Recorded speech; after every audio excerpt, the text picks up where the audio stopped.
You're listening to Ernestly Speaking, the only weekly podcast that covers friends, foes, and anything that goes. And now, for your badass host, Ernest Owens. And we're back with another episode of Ernestly Speaking with your host, Ernest Owens, myself. Well. This has been a month. Oh my goodness, August is here. It's here. And it's interesting because I just feel like the summer is going by so fast. Just when I'm starting to finally get in the groove, like fall is like next month. And it's so weird because I'm really starting to like get into summer for real. Like all the summer clothes I've been wearing, which I've been really enjoying. I have not worn a serious pair of shoes this entire summer. I don't think I've worn. I think maybe the wedding shower. Yeah, I wore some cute shoes for the wedding shower. Two actually. I changed my shoes, and I was wearing some cute shoes from Aldo, which yeah, those were fun. But like, that's probably it. I've been getting away with Crocs. Crocs have been, Crocs. Listen. Apparently, Crocs are like the new hot shoe again. Now, I remember when I was in high school, I think, and Crocs were weird. Like, people were kind of like, it was a thing. Like, this was like circa, I want to say high school. Yeah, circa 2009, 2008.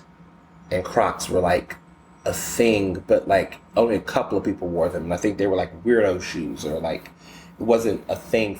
It was a thing, but it wasn't like mainstream, I guess. Like if you knew about them, you knew about them. But I just remember notoriously friends of mine who told me they would wear them to go to work. Like they worked at McDonald's, and so they would wear them because they didn't want stuff to spill on their feet. As I usually remember being like, those are McDonald's shoes or worker shoes, because I just remember how some people said they would wear them not to, as work, to do work where they didn't want to mess up their real shoes or something. That's how I used to remember them. I didn't remember a bunch of colors. I just remember the color black. I just remember black Crocs. And then I think through time, I remember they were less like loungewear shoes. Like you would wear them around the house. So if it was to pick up an errand, it wasn't meant to be anything special. And then now, I guess, fast forward to 2021, and now people are wearing them like as an outfit. You gotta fit with them. Like me, my color this summer has been mint, and so I have some mint colored Crocs with the shorts. It's like an outfit. It's a fit now, and it's so weird that it's become that. Like I'm taking over it, and it's just, and I used to hate them, but then Mr. Johnson got a pair, and then I got some black ones too. He got some black ones. I was like, okay. And then, I don't know, I just fell in love with them. They were just comfortable. They just got the job done. And I was able to get away wearing them at things. And I said, okay, I got to put a little, I got to make it go with the flow. Maybe I can incorporate this in my fashion. And I did. And so now I'm ordering, and I got another champagne pink color one coming, like this real nice, cute baby, like cotton candy pink one. Because a lot of the colors I've been wearing this summer has been like really light, very fun, mint. I love me some, light pink, and just been like wearing like summer colors. And this has been real chill. It's been fun. Like I've been wearing nothing but short sleeve button up shirts, just chilling. But I know that fall is going to come back, and I had a moment where I was wearing nothing but like big oversized sweaters, and they were solid colors, and that was the thing, and I just used to wear that and sweatpants, and everything was from American Eagle. I love American Eagle. But now we're gonna be back there soon apparently, because time is going fast. We're like, in a couple of days, we'll be 2 months before the wedding. And that is wild too. Okay. I'm thinking about that now. I'm like, wow, we're getting close to 2 months before the wedding. And of course, Of course. Okay. Of course, 2 months before the wedding, this is when you start getting into the thick of things. And, you know, planning this wedding so far, of course, this on this journey, especially with you listeners, you all be messaging me things and, we'll chit chat. But it's been like, good. We didn't have, any crazy drama. No. But I knew, right? I follow, I follow it. I'm like, it's a storyline. There's always got to be, a plot twist or something. And I just knew it was going to come. And, after the wedding shower, I was like, okay, everything's going good. No one's showing their ass. Everything's great.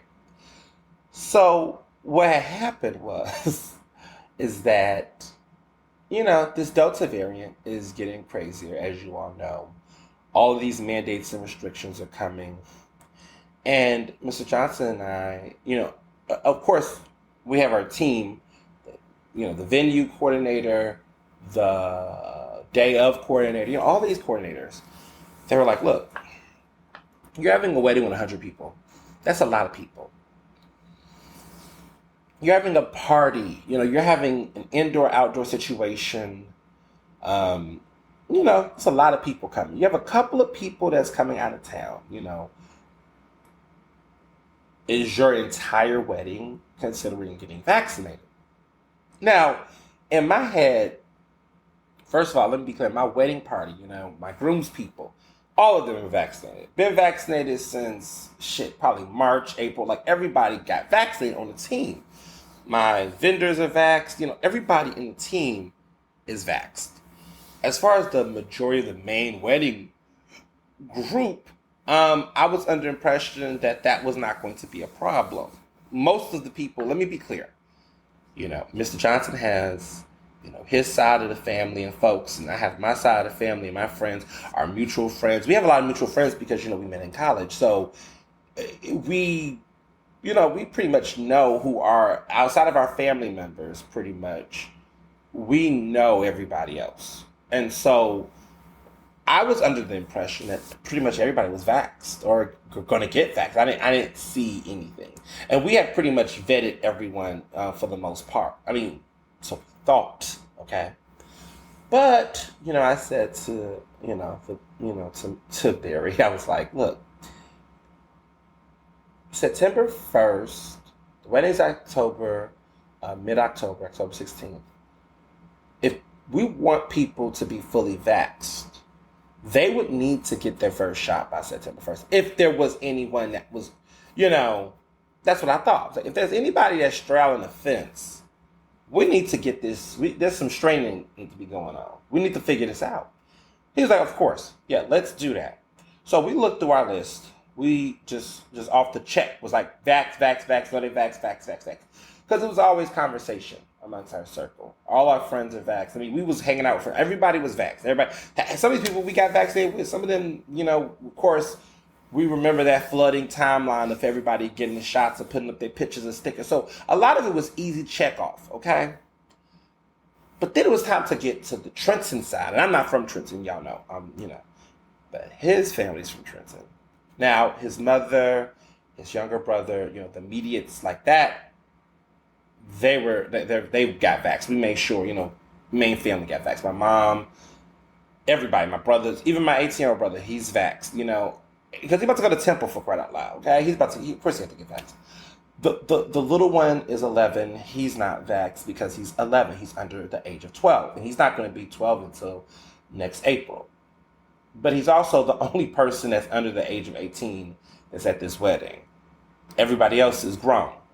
And we'll talk a little bit about grown folks in a minute. But that's, okay. So that's the only person in his entire part of 100. So 99 people are fully vaxxed. That's the situation. Okay.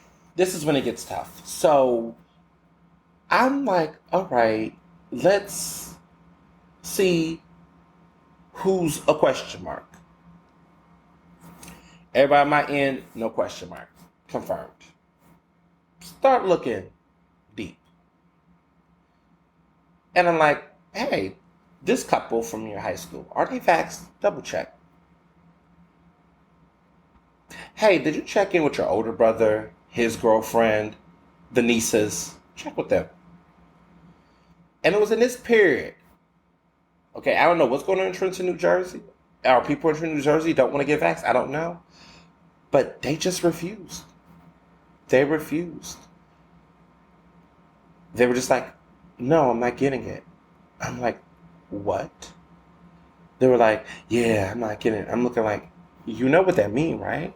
They're like, yeah, my bad. My bad? You mean you're bad? Like, you're, like, this is not a, okay. It was hard. It was hard. And like, we literally lost those people. Out of all the people we started getting into on that end of of the family and just all of that, 10 people, 10% of our wedding, like, refused to get vaxxed. And I'm thinking to myself, so you really was about to come up to this wedding and just was going to be all up in the mix. And I was just going to be like, okay, you just was going to do that? Like, at a wedding? That just took me for a loop. That took me for a loop. I was startled by that. I was just like, this is really happening. Stuff like that just, I was frustrated, y'all. I was really frustrated. I really do not understand. I mean, some of these people are following me on social media. They read my posts. They read the stuff I say about the vaccine. You know, I've made myself a resource to so many people that was on the fence about it. Moral support, all of those things. And it just hurts, you know? I mean, it's just bad. It's like, and they're grown folks, and they're traveling, and they're doing things, y'all. And that's the thing. It's not like it's the people, which, again, I don't even think these people exist at this point, but the people who are like, I'm against the vaccine or whatever. But you know what? Because of that, I'm not going anywhere. I'm not playing. I'm a germaphobe. I'm scared of people, things, anything with surfaces. I cook my own food. I'm getting, Amazon Prime delivered to the house. I'm sanitized. Like, I can see if people who were unvaxxed was taking the precautions to be safe. But when you're looking at hospitals, across this country, the vast majority, over 90%, tons of these hospitals, the people who are being hospitalized right now for COVID related to Delta are unvaccinated people. And so it's hard because you're in a place where you do not want anybody in your circle or anyone who's stubborn to get vaccinated to get COVID. I don't wish bad on anyone. I don't want that to happen. But there's just this inevitability that the likelihood of it happening will. I mean, the data is there and the science is there. And my whole thing, and I'm just going to entertain this for 5 seconds. I'm going to entertain this for 5 seconds because I had a real heart-to-heart with somebody who's not coming because of this. And they're religious, right? They're very religious. And it's interesting, the religious, I'm not religious. I'm spiritual, I'm reflective. But I can never understand Christians sometimes. Not the whole faith, but some people who are like, look, I believe in Jesus Christ, I believe in God, and I have nothing against religion, of course. Let me be very clear. I'm more of a deist. Look it up. And I would say just like, and let's be clear, a deist is not an atheist or agnostic. And there's, just look up deism. It's interesting. But I am not, I'm not against, people's connection to faith and things. But let me be clear. Growing up Pentecostal, right, that would do some things to you. I would, the folks that my family, my great grandmother, folks like that, who, during that time, their understanding with faith was just such an interpersonal, interconnected experience. I mean, they spoke in tongue, they did all of that. And one of the things that was big on them about their faith is that they believed in divine intervention and manifest destiny. And not manifest destiny, I mean, not in that colonial sense, but this the idea that things, that God had a hand in these things, and that the things that would happen was a sign, and they would follow that sign. They would follow their faith. And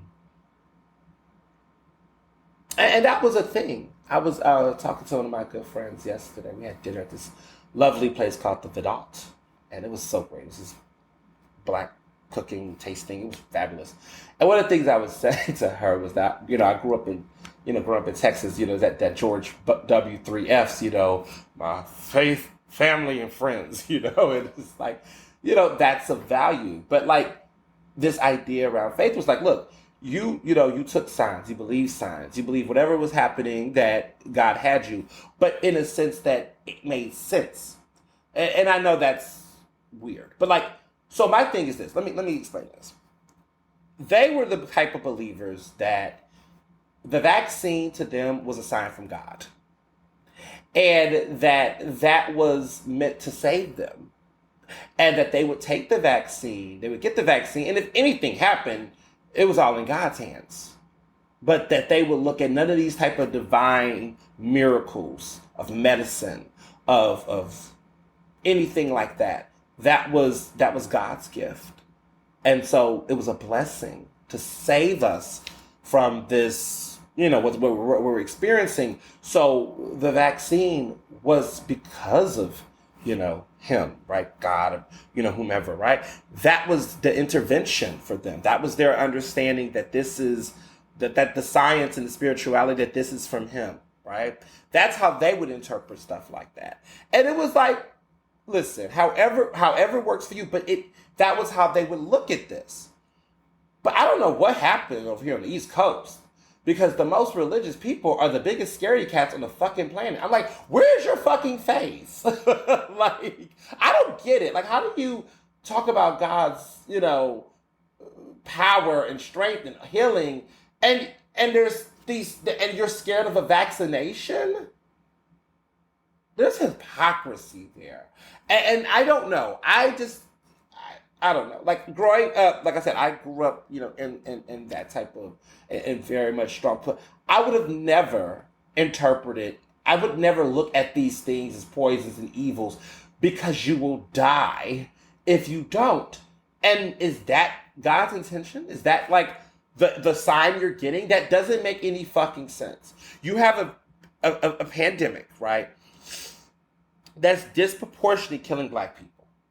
And again, if you was to believe that God had a hand in these things, God would be a white supremacist based on the logic if you connected it in that way, right? You would say, why is it that if God is this divine person, why is it that we live in a society where it's shifted? But I'm not converting people today. I'm just saying these things could be interpreted a certain way.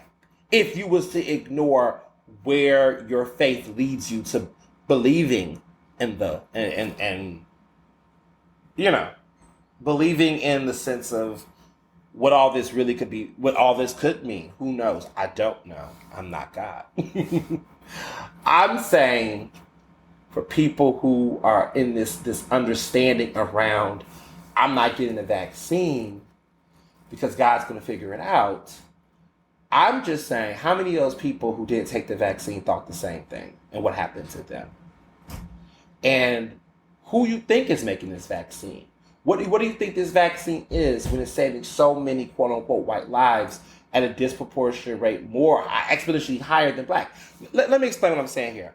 More black people are dying exponentially more from COVID than white people. Now, if you're talking numbers, of course, there's more white people than us, so there's more white death in numbers of lives. But when you're like doing per capita, community, all those things, and you put the proportions together, we're dying faster. We're dying at a faster rate because of our lack to get the vaccination. They're getting vaccinated higher than us per capita than we are. If you just do the logistics here for 5 seconds, what that will tell you is that the more you're vaccinated, the higher you'll live, right? The probability, right? More vaccinations mean more lives saved. Less vaccinations mean higher rate of death. So when people are saying this pandemic is killing our community, it is. Because our community, largely in some aspects, are not getting vaccinated. So I'm saying to myself, why is this a miracle drug for them and not for us? Because I'm tired of the Tuskegee comparisons. It doesn't fucking make sense. I'm going to be really frank right now in this podcast. And sometimes it's, I don't like to always have inside talk outside. But this is an important moment because I'm so sick and tired of people misappropriating history. So when the Tuskegee experiments happened, let's on a fundamental level. I ain't going to get all into it. But they specifically, those scientists back in the day, this has happened over 50 years ago, y'all. Like, I'm not saying get over it. You understand history, apply history, but don't become a slave to history to a point where you don't see evolution or change or you lack common sense. And we cherry pick what we want to believe and what we don't want to believe. Because I'm going to tell you with a hypocrisy like all of this. But, okay, Tuskegee happens. But let's be clear. Tuskegee specifically targeted black people, black men, and they gave them syphilis. They targeted a community. So they knew coming off the jump that they were going to test them with syphilis. They only targeted black people. They did not do this experiment on white people. They didn't do any of this. They targeted a specific demographic of people. This vaccine is a public vaccine. They are giving this to everybody. Okay? So you can't even compare this to Tuskegee acting like, oh shit, this is only for these people. This is only for these people. No, it's not. This is for everybody. Everybody can go to the clinics to get them. It was so big. White people was going to the hood, going to New York, going to Harlem, going to parts of the hood, like to get vaccinated faster because they didn't want to wait where they were at. Did you remember those stories? Like that's how I knew. That's for me. That it was the going to the hood getting vaxxed for me. When I was hearing stories of wealthy people, pushing themselves through and their family to these areas to get vaccinated because they knew these were high populated areas where the focus was to address the healthcare disparities. That's when I knew. That's when I knew this was not Tuskegee. That's when I knew that this was something that was not just trying to target black people. Listen, if they want to kill black people, they have found ways. The government has ways to kill black people. They have done it. Historically, this is not it, y'all. This pandemic is fucking with everybody. Okay, it's not like they put this out here. Like, let's be real here. No, white folks are losing businesses and jobs too. It's everybody's getting impacted. Nobody is enjoying. No one's benefiting off of this pandemic on a collective note. Nobody is in that way. Pharmaceutical companies, sure, whatever, maybe, right? But I'm talking like just the general population. It's not like everybody is getting annoyed by this economically. Nobody wants to shut down. White restaurant owners are angry. Black restaurant owners are angry. I don't know anybody who's like, yes, pandemic, yes. I just don't think it's too risky. Everybody's anybody can get COVID, y'all. COVID is a very, if COVID's not looking at you if you black or white. The reason why this is becoming a racial disparity is because our people, right? Black folks are not getting this vaccination fast enough. We can close this gap as far as this listen, we're not going to fix systemic inequality, right? But we can close the racial gap on the way this pandemic is killing us. We may not kill its impact, right? There are going to be economic impacts that's going to happen in these communities, but we're trying, right? But we can close this racial death gap. We can do that. And I just think all of this mass hysteria, all of this fake science, I can't tell you how many dumb ass motherfuckers, because I'm just over it at this point, have come in my comments and tried to give me paragraphs. And I just have to be at this point saying, Okay, if that's how you want to do, you don't got to preach to me, kid. If that's what you want to do what you going to do. But God bless you. And that's my energy with it. It's bless your heart. That's all I can say. To some of these people who've come in my comments trying to debate me on this. I'm looking like, as you talk to me, unvaxxed, and you're out here in these streets, be safe. Give them love. Tough love. Be safe. Be safe. And let me explain something to y'all about these mandates. This is the one time I will say the city is getting this fuck together. The mandatory masks, the mask mandates, whatever, it's back in force, right? Restaurants are doing what they got to do. Mayor Kenny, who is a crumb bum every other day of the week, but in one moment said something along the lines of, if people want to take them to court, they're going to see him there with it. They're going to put this mask mandate in place. It's effective now. Everybody got to wear masks. Restaurants have the choice they have to either mandate masks or they have to provide proof of vaccination or asking for customers. But they're putting this into full effect. Now, shout out to Indiana University, y'all. Supreme Court ruled that they can be able to mandate vaccinations for their school. They can do it, y'all. Private school. Shout out to Indiana University. That is the founding college of the Kappas. So, if you know Kappas, the Kappas, Crimson and Cream, all that. They were founded at Indiana University. Fun fact.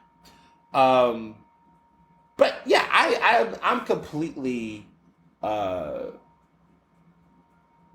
Indiana. And then, there's other schools that are strongly recommending it, like Temple. My brother is pretty much, everybody over there is pretty much be like, look, you can't do certain activities if you're not fully vaccinated. I mean, they're really emphasizing over there too. San Francisco is getting real serious about it. They're putting the toughest restrictions out there, apparently. But it's getting real. New York's about to have their vaccination passports and, all that drama with the Boston man saying the crazy shit she was saying, which was nuts.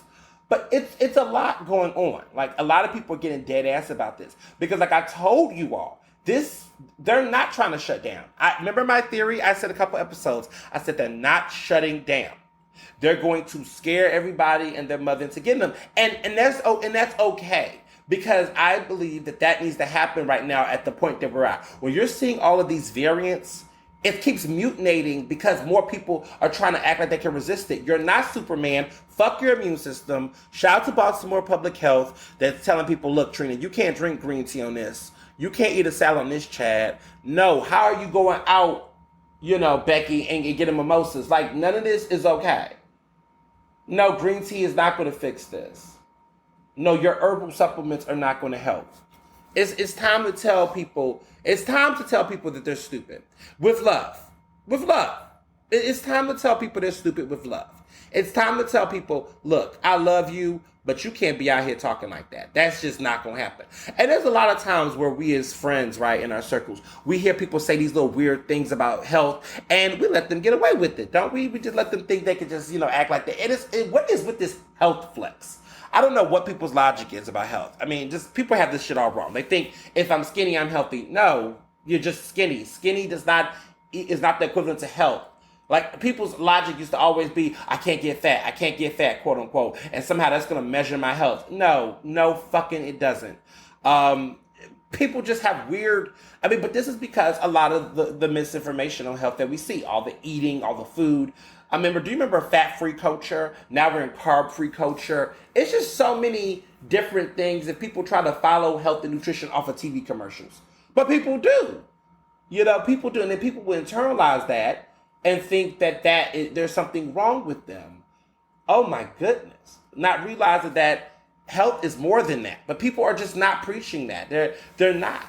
And it sucks. It sucks. And it's our faults because humans are just the worst. But I still to say that we've tolerated a lot of people just saying dumb shit about health.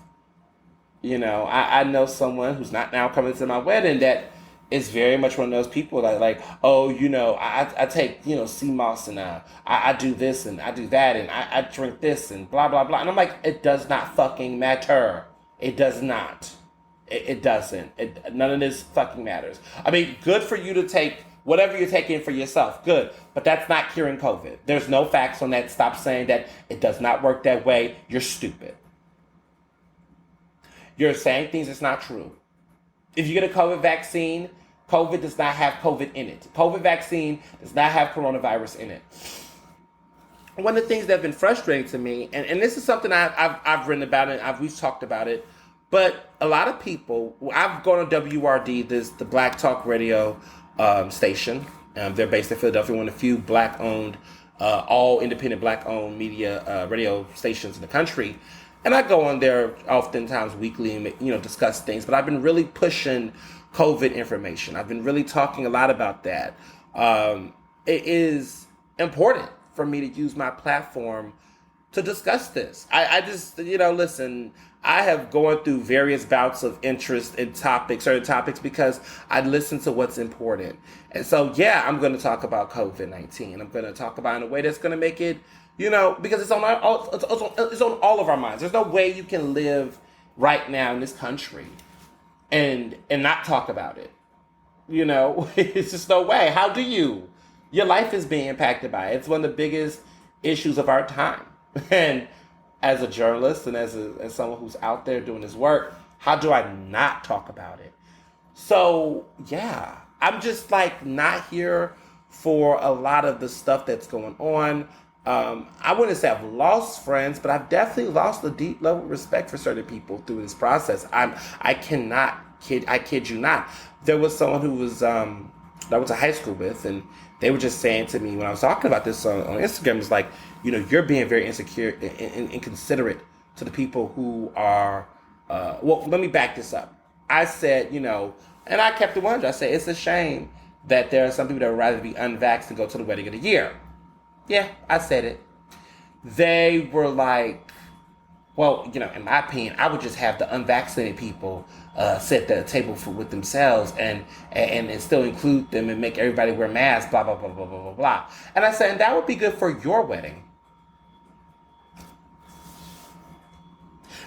Speak for yourself. You ain't gonna tell me what I'm gonna do for my wedding, honey. I'm the one who got the ring. What me and Mr. Johnson decided to do for our wedding is what we do. Last time I checked, this was my post. I mean, whatever y'all want to do with y'all weddings is cool for you, cute for you, as the girls will say. Cute for you. But that's not what I'm doing, because I know too much I've read too much about this variant to understand. And see, this is what people are not understanding. I wrote a piece about this for Philadelphia Magazine this week. And what I'm saying is that the argument that people have not thought about is that these restrictions are in place to really protect the unvaccinated. It's not, let me be clear.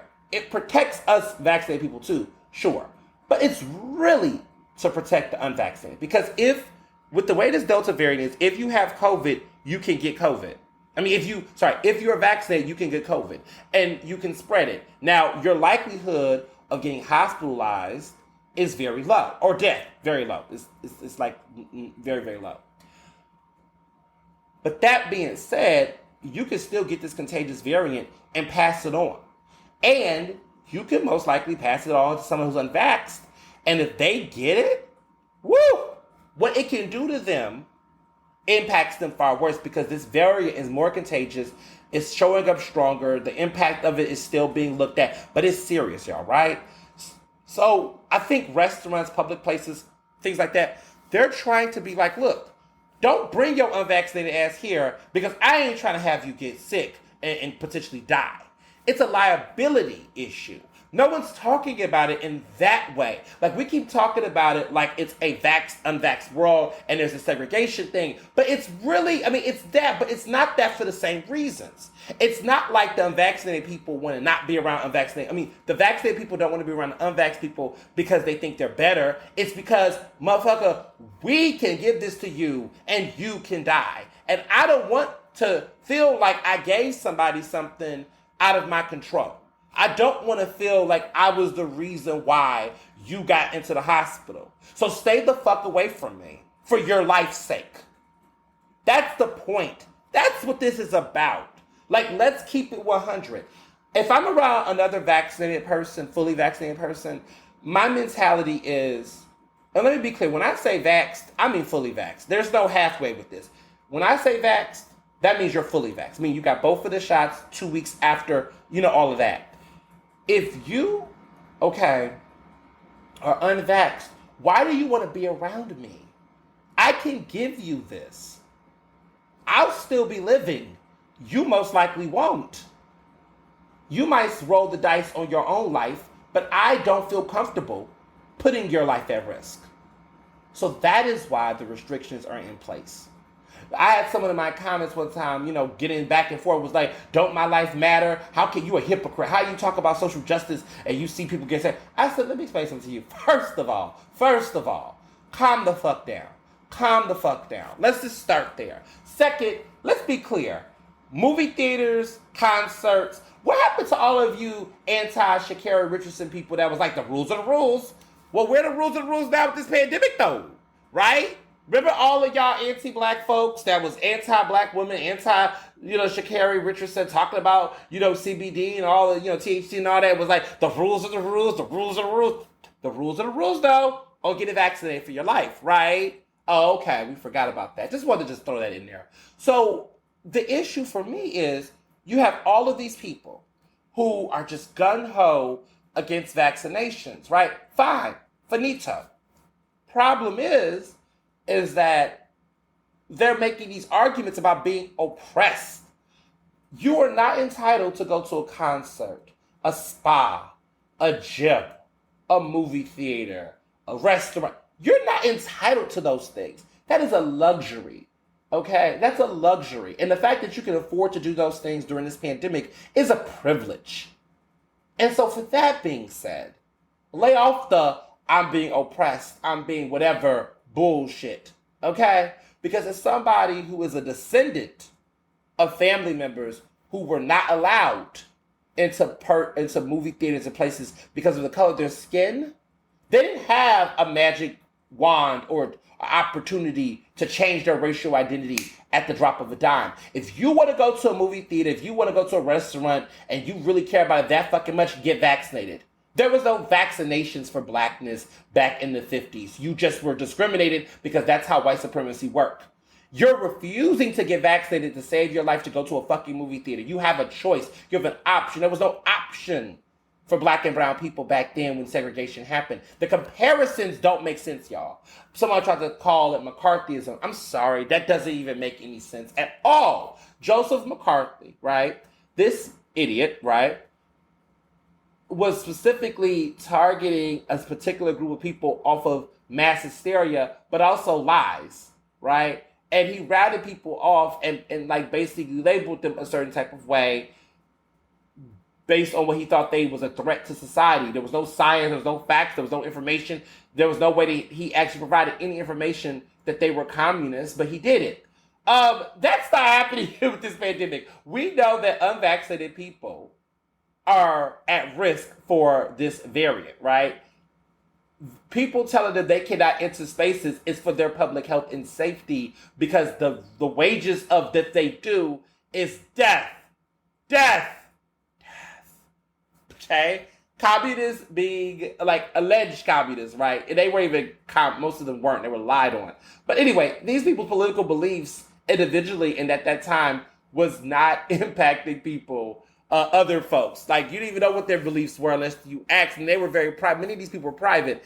It was not the insurgency that he thought. He failed. You know what happens what happens right after he dies, right after he fails.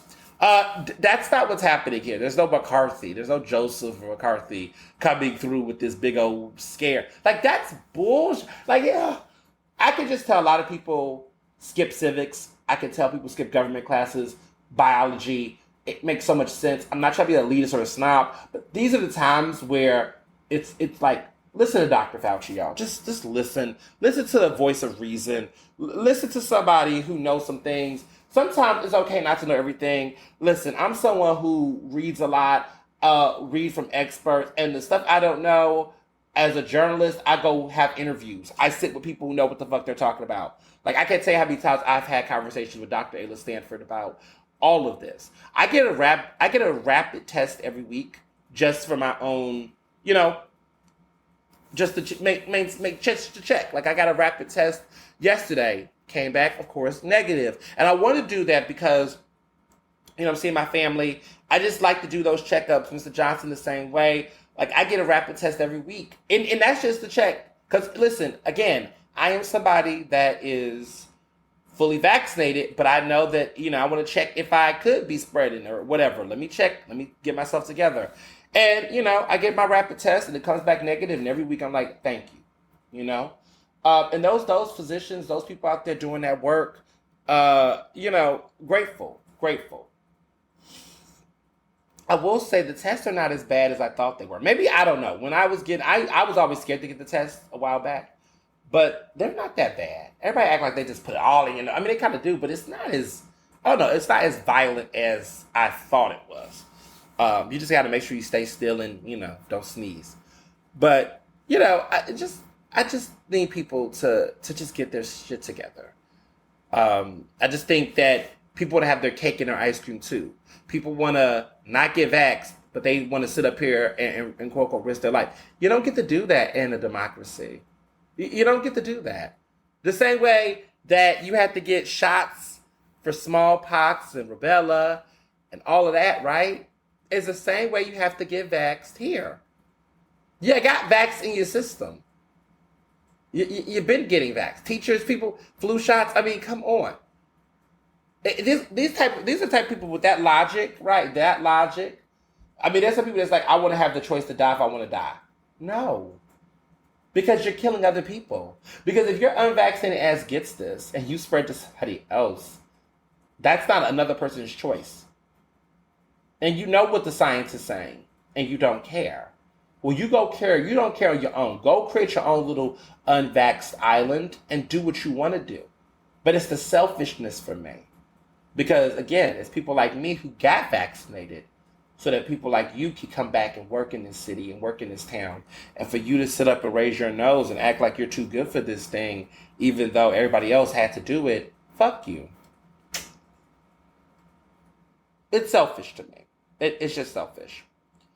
So, I'm going to say this before I get into this other topic. I got some of my groomsmen, bad bitches only. We went to, first of all, we ended up making a random trip to Bath and Body Works, which I haven't been to in years.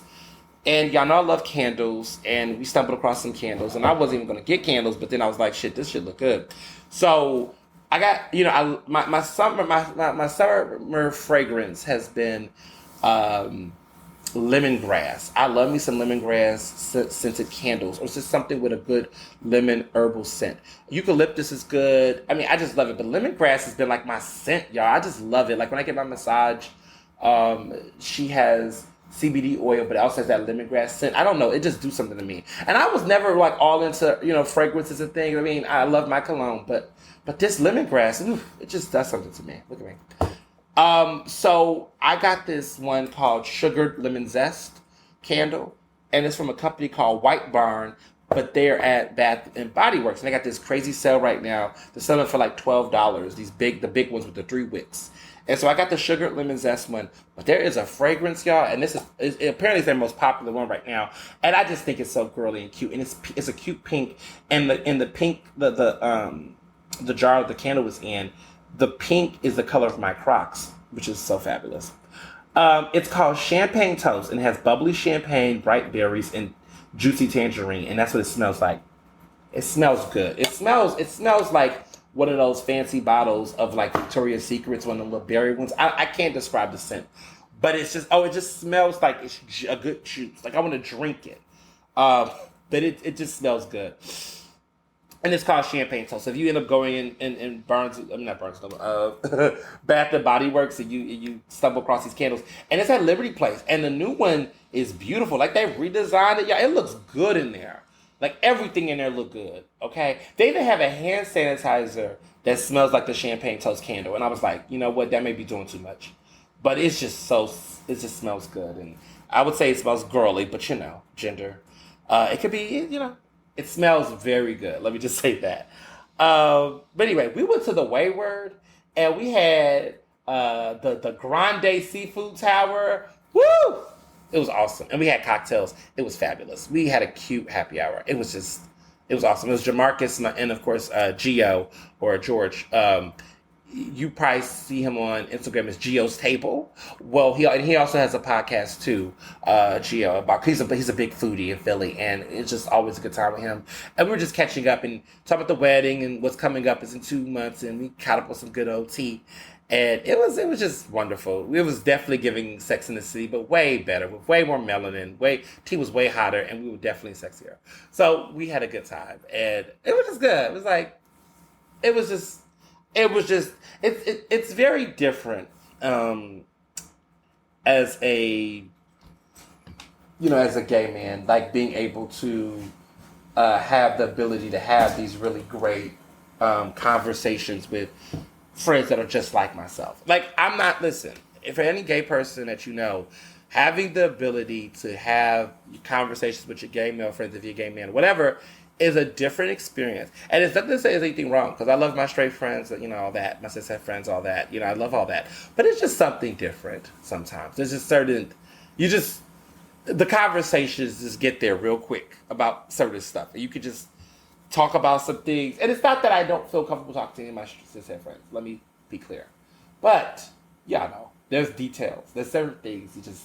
It just naturally is just going to be said. that just work. So, yes, I'm super excited. The planning, the talking about it has been really, really good. And also, whatever's going to happen this week, it was just good to just chat with them and talk to them and connect and all the food. Oh my goodness. Wayward is that spot. But see, I feel like don't ruin it, y'all. It's one of the few places I get to go to and y'all, they're gonna ruin the Wayward. I know. Because there was a place, like every time I say a name of a place, people start going and it's just like, oh, the service gets bad. No. But I don't know. Maybe it won't. But it's just been good for the summer. I might have to switch up for the fall. Because, seafood and all that. But like, it's been a perfect place because it's like, it just gives me summer vibes. Outdoor eating, fresco eating, all that. But anyway, fabulous. Speaking of things that are not fabulous, but I guess is fabulous. Okay, where do I start with this? Cuomo finally resigned. He finally left. He's out of there. Finito. He's out. Cuomo is out.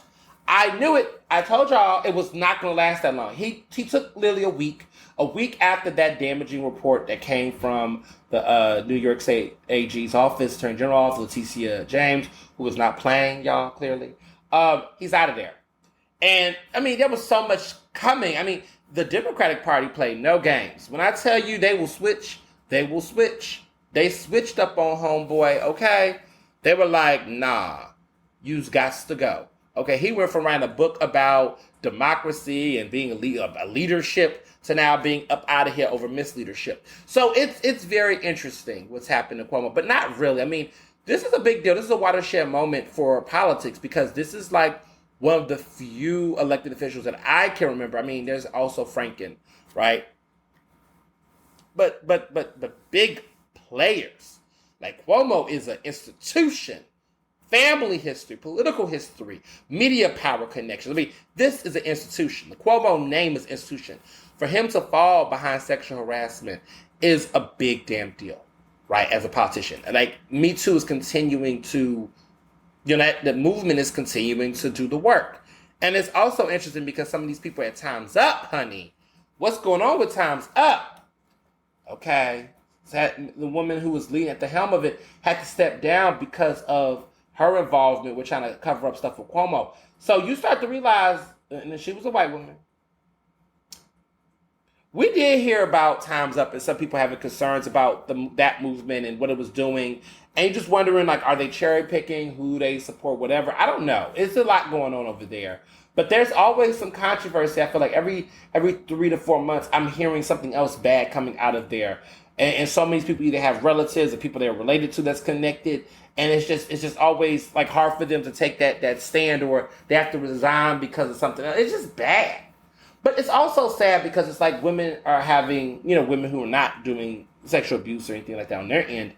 But a lot of these women are having to step down or be accountable behind some shit some man did. And that sucks too. It's just a lot. But Cuomo resigning, people are trying to predict what his next move is going to be.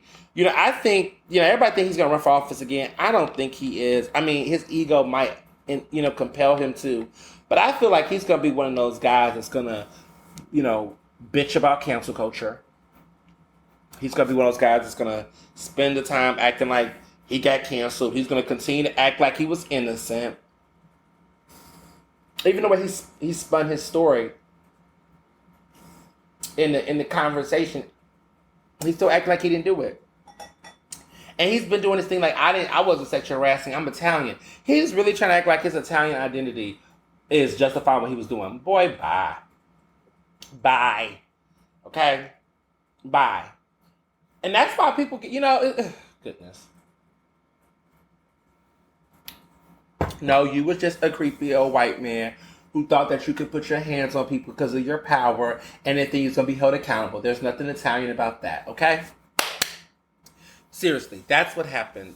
I just hate that it's just, the things people say. So now that's the excuse. I mean, it's always an excuse when somebody do some shit like that. It's like, so now the excuse is, I'm Italian? Okay. Okay. And then what also, what was annoying about Cuomo is that Cuomo talks about this gesture he does to people. Man, that's not even what those reports was talking about. They were talking about sexual harassment, like remarks that you made, things that you said to these women. Like, let's get really into the details. Like, there was a culture, okay? And it was beyond just a little hand gesture, a kiss on the cheek. Boy, that's not what's going on here. Okay? People were coming forward on TV, interviews. Like, stop it. But he'll probably write a tell-all book. He'll play cancel culture. The person I'm really interested in is what's going to happen to Chris Cuomo. Because the Chris Cuomo is Andrew Cuomo's younger brother, who is at CNN as a nightly anchor, all of that. And Chris Cuomo has had his moments. But this is serious. Like, I don't know what's his future going to be. I mean, CNN might, be able to, wave this off, maybe. Because he's made a point not to cover it. He has not covered his brother. I mean, he did those interviews with him, and looking back in retrospect, that was not necessarily a good look. But he did those interviews with him, those bro situations, and at the moment it was funny, right? It was a little like, this is a little too much. I just think this. I'll just say this. For what I know about black journalists who've been in these institutions, we're always being told left and right about being mindful and being quote-unquote objective. Again, objective is a stupid word. Don't use it in journalism.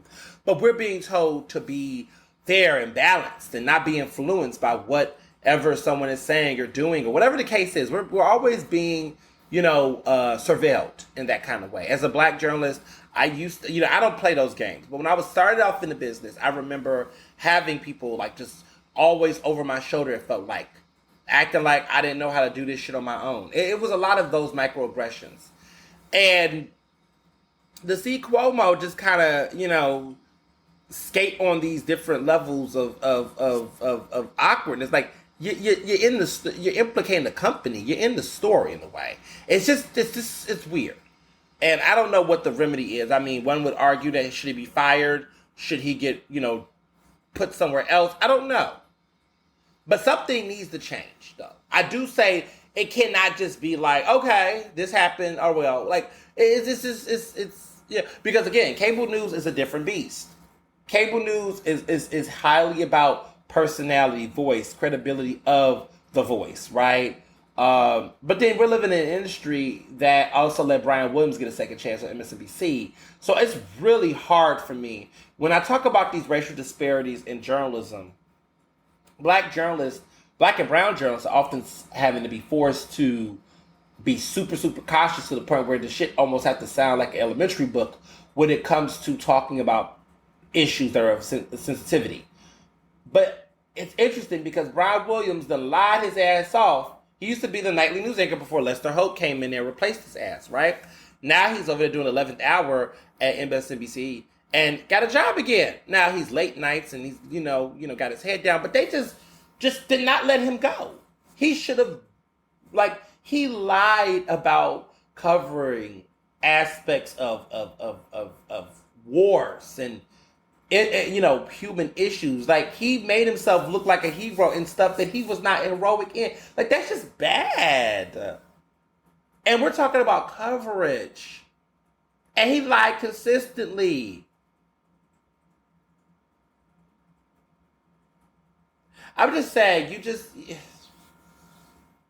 when you're at that level and you're telling big lies like that, it's just, how do you trust a person? So I just don't understand how they gave Brian Williams a second chance. I mean, I don't know, because maybe his daughter, Allison Williams, is also doing shows for that network affiliate and everybody wants to keep the money rotating. Interesting.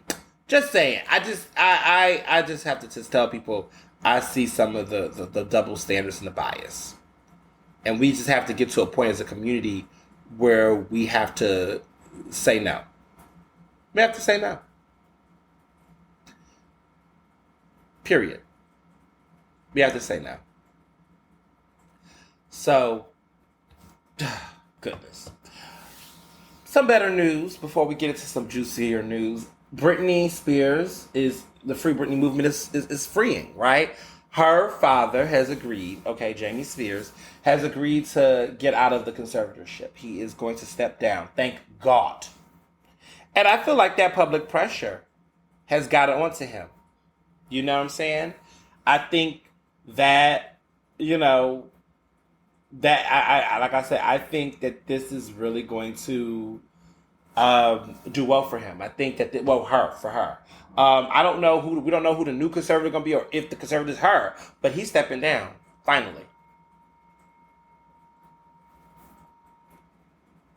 As a nearly lifelong Britney Spears fan, this is good news.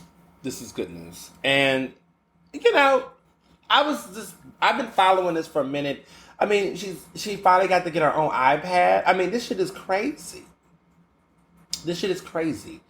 Like, this is a grown-ass woman, and she's finally getting her own iPad.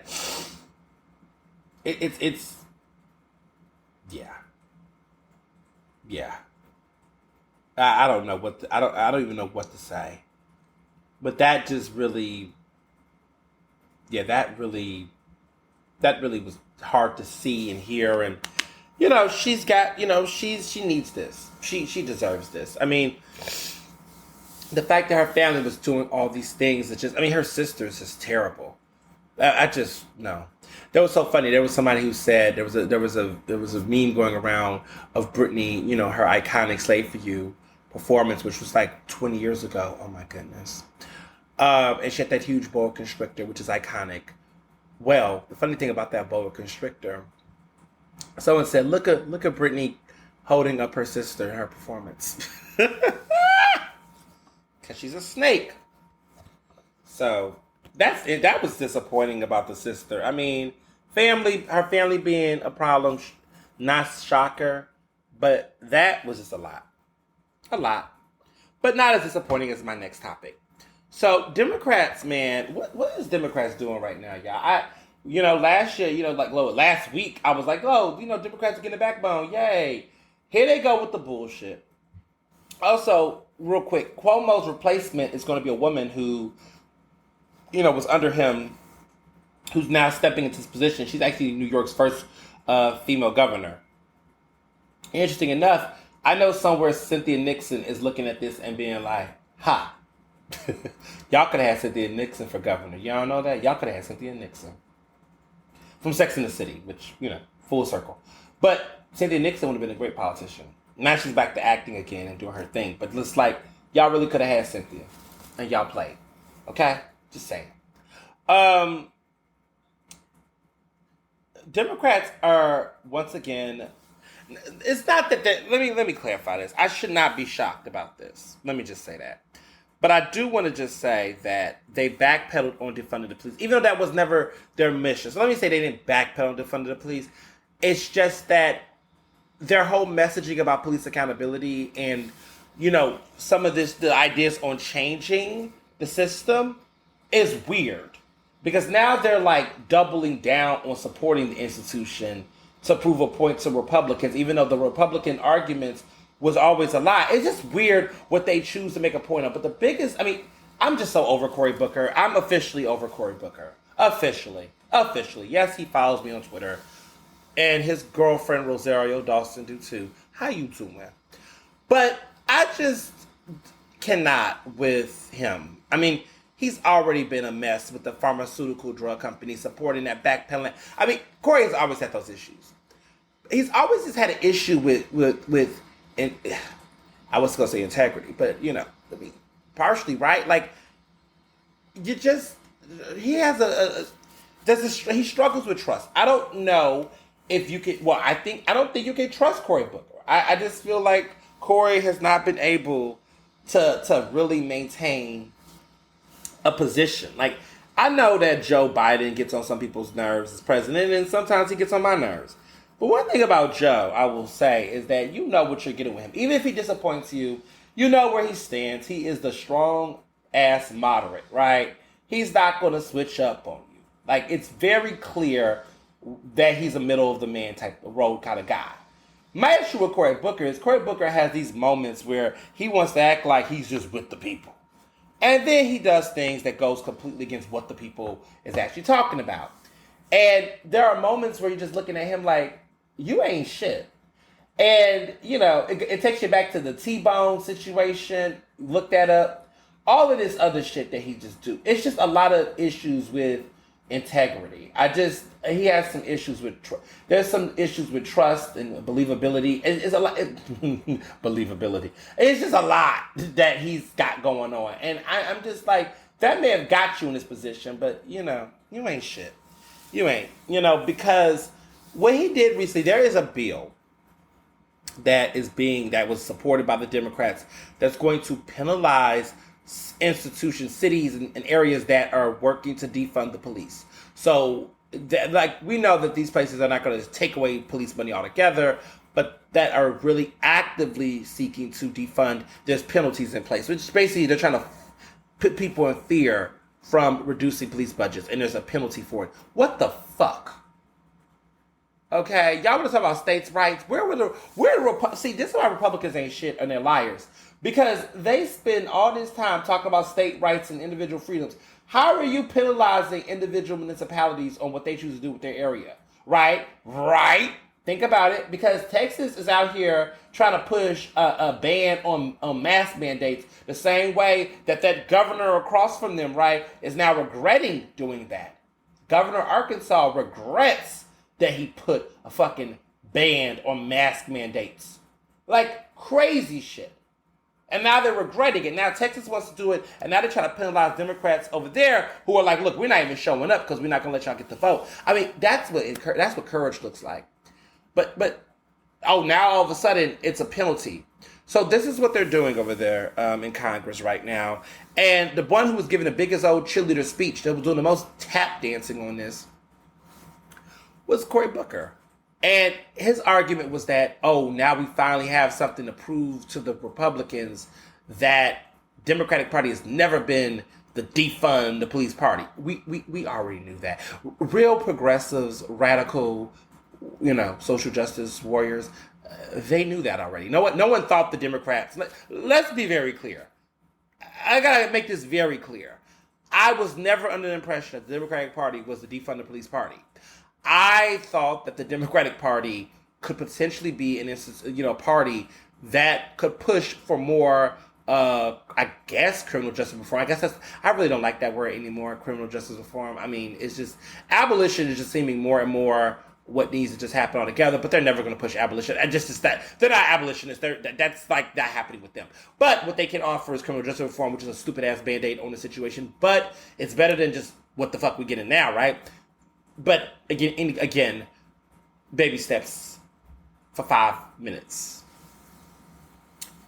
I thought they were the criminal justice reform party. I thought that. I was clearly wrong. I thought that they at least could push for that. Because there are some people within the party, right, the Democratic Party, that do have those beliefs, right? They do want to push for those type of reforms and those changes. But we're not seeing those changes And it's weird because we know where Republicans stand on this. They want law and order, lock them up, kind of things, right? And so does Democrats, clearly. I don't know if that's possible. I don't know. I mean, what happened this week proves it. Like, Democrats are so pressed now and trying to prove to Republicans that their lies and rumors about them aren't true. They're going to always lie, y'all. They're lying right now and acting like Trump won the presidency. We know Trump did not win re-election. If you want to sit there and waste your energy and your resources, segregate your base and divide your followers based on trying to prove Republicans wrong every time they throw a rumor out, then you're just being reactive. You're not being proactive. You're not doing anything to actually address the things that we're asking for because you're spending so much time on a fucking image repair shit. I mean, fuck out of here. I'm really disappointed. I'm not even disappointed because to be disappointed would mean that I would have had faith or trust in this. I'm just disappointed. I mean, I guess I'm disappointed that they're still giving the Republicans so much of their energy at this point. Like, why are you giving any... They are not worthy of consideration. Why don't... That's why I can't with the Democrats, because this is an opportunity, right, to have a backbone. Like, if y'all win the Senate and the House, I mean, y'all have some... if y'all would the win, I mean, y'all have all this bully pulpit right now. And they've used it in some cases, but in some cases, no. I mean, this infrastructure bill, sure, Jan. But we still got this voting situation that's happening. I don't know. I'm just very... as I get older, I am beginning to understand why so many people my parents' age are very cynical about the whole government. I'm cynical too. But I'm like about to be pessimistic. And I'm starting to understand why my, parents and folks that are, much older are. Because they will tell you to do all of the things. And you do that, right? You vote for your life. Vote for Medicare. This is on the ballot. This is on the ballot. And you vote, and then they get there, and then everything is just bullshit. So, bullshit. All right.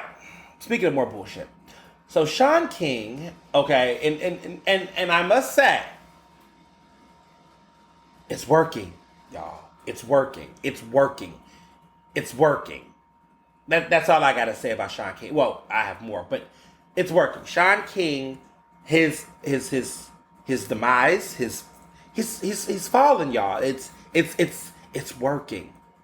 It's taking time, but it's really happening quite fast. I think at this point, any person, most people are starting to pick up that something ain't right over in Shaun King land. I don't think the majority of people are fully convinced that he's a grifter or a complete scammer. But I would say, I believe if I was a betting man, that most people are like, something ain't right over here. Don't know what it is. Can't figure it. I'm not talking about myself. I'm talking about hypothetically what people would think. I think they're like, something is not right over here. I can't put my finger on it specifically. I don't know if I will go as far to say scam because how people are always scared to tell the truth. But, bro, you're moving kind of weird. And I'm trying to hold out for you, but you just keep doing shit that got me going, huh? I feel like that's we're at that phase with his supporters. Now, mind you, it wasn't the fucking over black women. It wasn't the targeting black gay queer journalists. It wasn't the, massive grifts that were like all up in your face and the, capitalized off of trauma porn that y'all tried to say was spreading awareness. No, it wasn't that, right? Or disrespecting Samira Rice. No, it wasn't that. Okay? But, listen, for whatever reasons, things are starting to build up. Right? To a point where I'm starting to notice people are making that distance. He isn't the gold star social justice activist that he used to be in people's eye. I am not seeing the bookings as much anymore. I'm not seeing the offers. I think universities, institutions, the journalism that I have put out there, combined with other people stepping up to the plate, black media, finally putting that stuff out there, letting people know what's going on in the streets, that you Google Shaun King and nothing good comes up. And I think his popularity has definitely waned. Heavily waned. It's like, if you say to somebody, I'm bringing Shaun King, they looking like, you can find a black woman. If you're somebody who's saying, you can bring Shaun King, you can bring other people. You don't have to have Shaun King. You don't have to have mediocrity. You don't have to have that. You don't. You can ask for better for yourself. And I think that's what's happening now. You don't have to have him. And I think people are waking up and seeing that. I think people are waking up and seeing that there's alternatives on the table. And they don't have to deal with that. Because there's other alternatives. There are other people you could bring that would probably not, well, first of all, that would be actually informed, actually, have integrity and be respected. There's other people. And I think people are starting to realize that. He's falling. And we knew this day was going to come. And it's consistently coming because we're consistently keeping our feet to the metal. Advocates, people who care. How do I know it's starting to happen? Because he's starting to do some really desperate things. And he started moving in a way that's starting to confirm. He's no longer on Twitter. And that's not temporary. I think he's like off Twitter because Twitter has completely shown that he can't control. He can't control. Like Twitter, he could not take the drags on Twitter. Trending worldwide. He couldn't. And Twitter was also getting him in trouble because he's in a lawsuit right now. And dealing with that lawsuit, his tweets were brought up in conversation. So I don't know what's going on. So he's going for broke. Got off of Twitter. Now he's been using his wife heavily. He's been leaning on his family heavily. And really putting out this narrative. When the story came out, I knew that he got off of Twitter because he knew something was coming. And everybody kept saying, what is going on? Because he's acting really weird. His Instagram account is now private. Only his followers. He's losing followers, which is good. He's losing followers. He's deactivated his Twitter account for good. His Facebook is now segmented for different types of audiences. It's just getting really weird. And for me, it's good because what we're witnessing right now is a deplatforming. Like, Shaun King is basically being deplatformed by the public. The public is deplatforming Shaun King. Activists are deplatforming Shaun King. Advocates, people like me, journalists who are telling the truth. This is leading to him being deplatformed. Which is all I really wanted. People talk about, he need to go to jail. Listen. All that is whatever, right? I'm about deplatforming. I just think this man needs to not have the platform that people who definitely do way more work than him don't have. I don't think he should be able to walk around and make thousands of dollars and even more money, apparently, off of the lives of dead black youth, getting money off of exploiting their trauma. Like, he shouldn't have a platform to do that. And so victory is coming because he doesn't have Twitter anymore. And that Twitter used to be that was his baby. He doesn't have Twitter anymore. Thank God. Right? Because that was how he was. He was using a lot of this stuff to build following and power. We've taken him off of Twitter. Yes. His account on Instagram is private. Yes. He is segmenting his content on Facebook. Yes. But there's still more to be done. But it's happening. And the press around him is just not positive anymore. No one's being like, we want Shaun King. There might be some people that might be doing that. But like, the era of, this reminds me a little bit what happened to D-Ray. Even though D-Ray is, he's been humbled by some of that. But I remember there was a point where D-Ray was on everything. Everybody was D-Ray this, D-Ray that, who, was, of course, in Baltimore, black gay man activist, connected to Black Lives Matter, was in Ferguson, but the folks in Ferguson, or guys in Ferguson, don't really see it for him. But y'all remember D-Ray, Mr. Purple Bubble Jacket Vest? Purple Bubble Vest. Everybody remember him. I've met him a couple of times in the past. He was a celebrity. He was a thing. He was a big deal. He was the man getting flights out and traveling. He made some money off of a lot of this drama. But then people just started to call him out. And when he put out that book that came out about 2 years ago, more and more people started to just disrupt his book events and call him out. And he just has kind of laid low since. He hasn't really, he's he did that weird dinner, that thing with Katy Perry, which was really weird. He just did a lot of stuff that started to get real questionable. Commercial product selling, Doritos, and everybody's just still looking at him like, you look like you just getting a check from everywhere. And it started to look really weird. And people just started to pick up on it. And this was like the early era of like influencer life on social media. So, to some extent, people didn't know how to do that Instagram influence and shit. And he was one of the people who he was like one of those first like influencer types on social media in the social justice space. And there's a lot of people who are still doing shit like that, and people call it grifty as fuck. And I do think there is something weird. Some of these,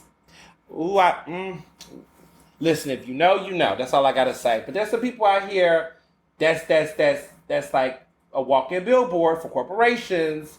Try to act like the social justice stuff that they do is, get your money, but you gotta make it make sense. Or figure out where you at in it, because there's some people that are just commentators. They're not actual social justice activists. I think the word activist is becoming misused for so many reasons, but I could talk all day about that. The thing that I think is important is that, I'm drinking this smoothie and it has seeds in it and it's like making me go off. Bear with me. I do appreciate a good organic smoothie. Mr. Johnson makes some of the best, but oh my goodness, these seeds. But it's how I know it's real. But I'm also drinking it while I'm trying to talk, so let me just not even have the seeds. Okay. But it's so good. But I'm trying to talk. All right. So Shaun is, or Jeffrey, because his real name is actually Jeffrey King. He's named after his father, who was a white man. He's a white man. His mother is white. We know that for sure. So Jeffrey, okay, like, Ja Rule. His name is really Jeffrey Atkins, Ja Rule. But like we used to call him Jeffrey. 50 Cent used to call him Jeffrey. We used to laugh because I didn't even realize he had such a name. I just think Jeffrey's such a funny name. Anyway, so Jeffrey, Jeffrey basically is now selling hoodies. Yes, Shaun King is selling hoodies and trying to, make some money off of them. He's launched this new fashion line. Now, this is weird to me and to many people, because last week he's been asking for money to relocate because he was claiming that because of that New York Post story that came out about his house being like over $800,000 and how he's living and all the drama with that his address was put out publicly, his family feared for their safety, and so they needed people to give them money so they could relocate, and they wanted to have security for 24/7. I'm sorry, don't you have money already? Why are you asking people for funds and money to help you relocate to a new house? Don't you have money? All of that money you make, don't you got a New York Times best-selling book? Don't you have like that companies? Don't you have a pack that's then gave you tons of money that you paid yourself out of, you bastard? Like, don't you have fucking money? I don't get it. Aren't you? People in his position should be giving money to the community, not taking. You're in a pandemic. We're in a pandemic where there's people that are fighting to not get evicted. And some of those people are your devout followers and people that believe in your bullshit. And you're asking them to come out their fucking pocket because you don't want to live in you don't no longer want to live in your $800,000 plus house. Okay, with that got multiple bedrooms and shit. You just want to leave your house talking about your fucking safe like you're a fucking martyr. No one believes it. First of all, ain't nobody coming for Shaun King. Yeah, maybe there's some people talking crazy. Ain't nobody coming. Ain't nobody here for you, Otis. Like, that's how I feel about this. And it's frustrating because you're making a lot of money pretending to be, it's Cash App. So he's putting the Cash App with his wife. Like, everything is directed towards her. And he's taking pictures of his family. I'm sorry, what man who claims there's a target on his family's back is putting photos up of his family, like their faces? Like, I've never seen what his kids look like. I've never seen this. And like, now he's putting these people out, this family out there on camera. Why would you do that? If you're saying that there's people that are trying to attack you and your family, why would you put photos of your entire family on social media? You dumbass. I get the address and the safety issue, sure. But let's be clear. If you're a real crazy nut, a dimbat nut, you can find people's addresses. I mean, but at the end of the day, come on. It's like, you didn't have... I digress. It's first of all, when you got a house that expensive, when you got property like that, the fact that I'm supposed to believe that you did not have these measures in place when you've been out here being reckless in these streets, talking shit, trolling people. You have trolled so many people. I would assume that if you that kind of person doing shit like that, you would have some level of security or something. That doesn't make any sense to me. I mean, at least Patrice, Colors Khan, okay, from Black Lives Matter, at least she had a gated, she lived in a gated property, okay? Her stuff was gated up. I mean, shamefully. But, her multi-million-dollar houses, honey, she had a fence, honey. You can't come in. Look at Shaun King. You don't know how to grift Shaun. So now he's about to do this fashion line. The conspiracy theorist in me would suggest that he raised that money so he could be able to use that as the upfront of him being able to make these hoodies or whatever this fashion line is. I don't think he's relocating. I think people should follow up to see if the motherfucker actually did leave the house. Because I don't think he's actually relocating. I don't think he had enough money to. I don't think that was the money was for. I think the money he raised was for him to put it into this hoodie thing that he's about to try to make ends off of. But Black Enterprise, of course, ran tweets, including tweets from me, criticizing this. People were trying to figure out, what is it going to be called? First of all, it's just like, you just literally asked for money, and now you're about to create hoodies. Like, everybody's starting to see it for what it is. And I think that's a powerful thing. But, like, for starters, just for starters, okay? Folks have been making names about what would they call the line. I like the name Saint Fraud Laurent. Yeah. I just think that's funny. I think it was a Kevin Klein, Scammer Klein, Shaun Khan, get it? Couple of other names that people were just saying online.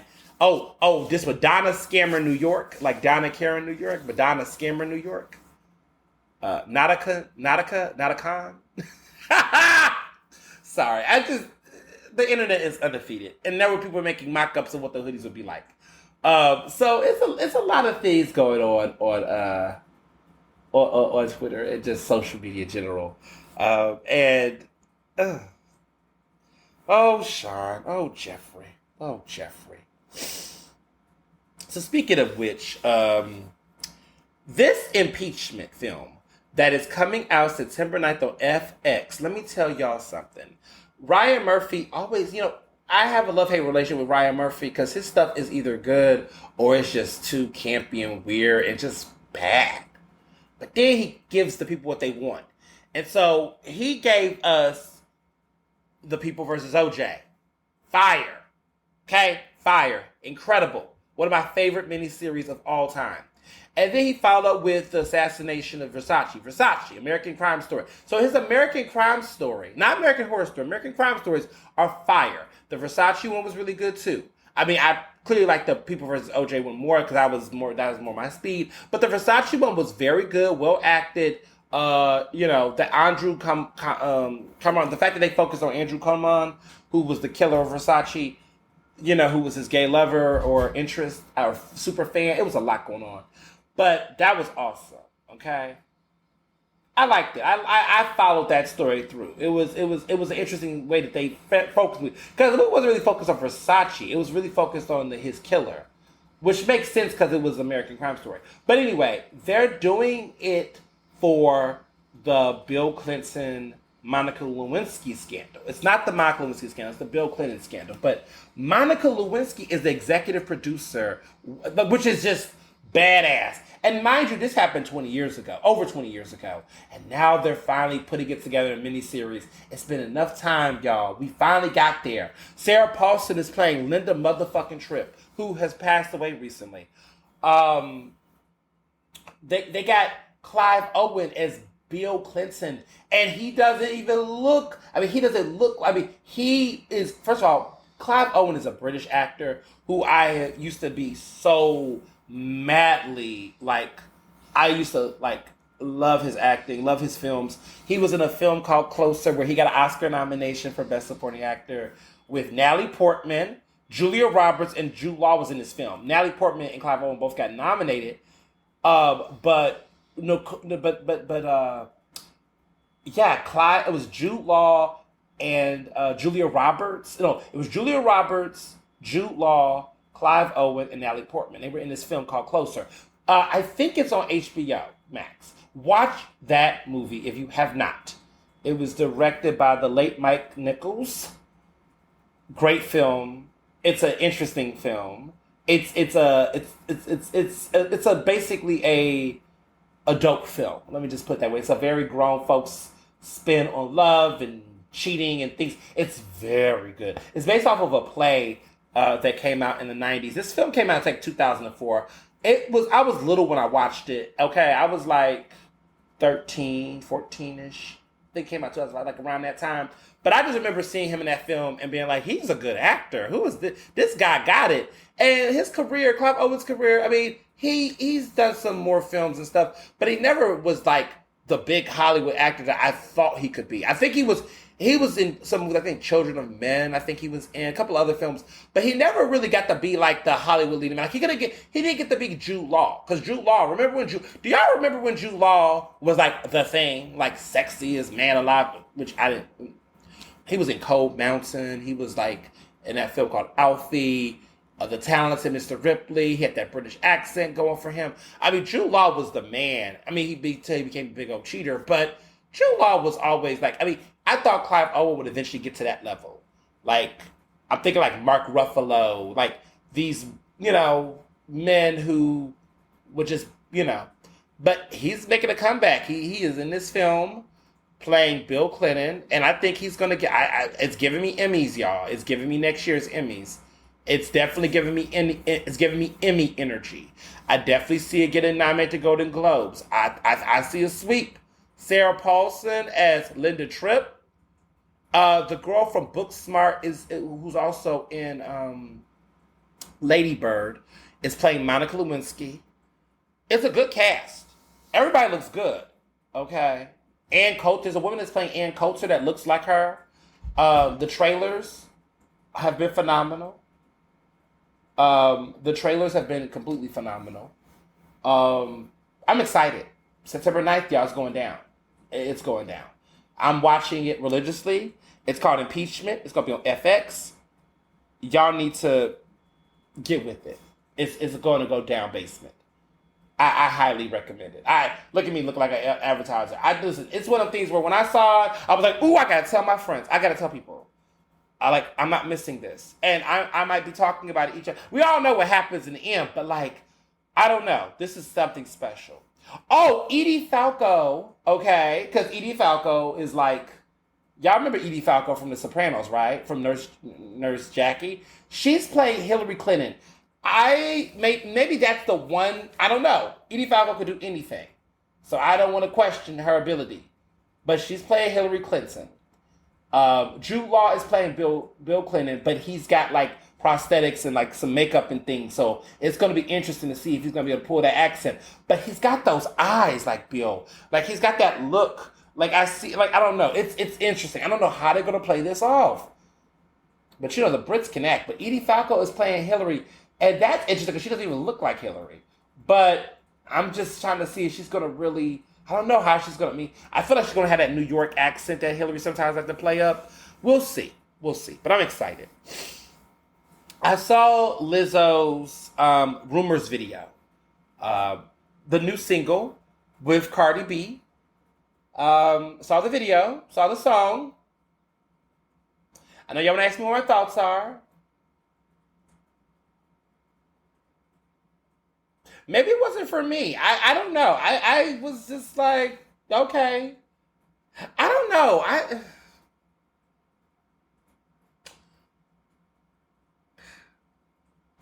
don't. Okay, I'm gonna have a moment of honesty. So the VMAs just came out. You know, Meg Thee Stallion has the most nominations along with Justin Bieber.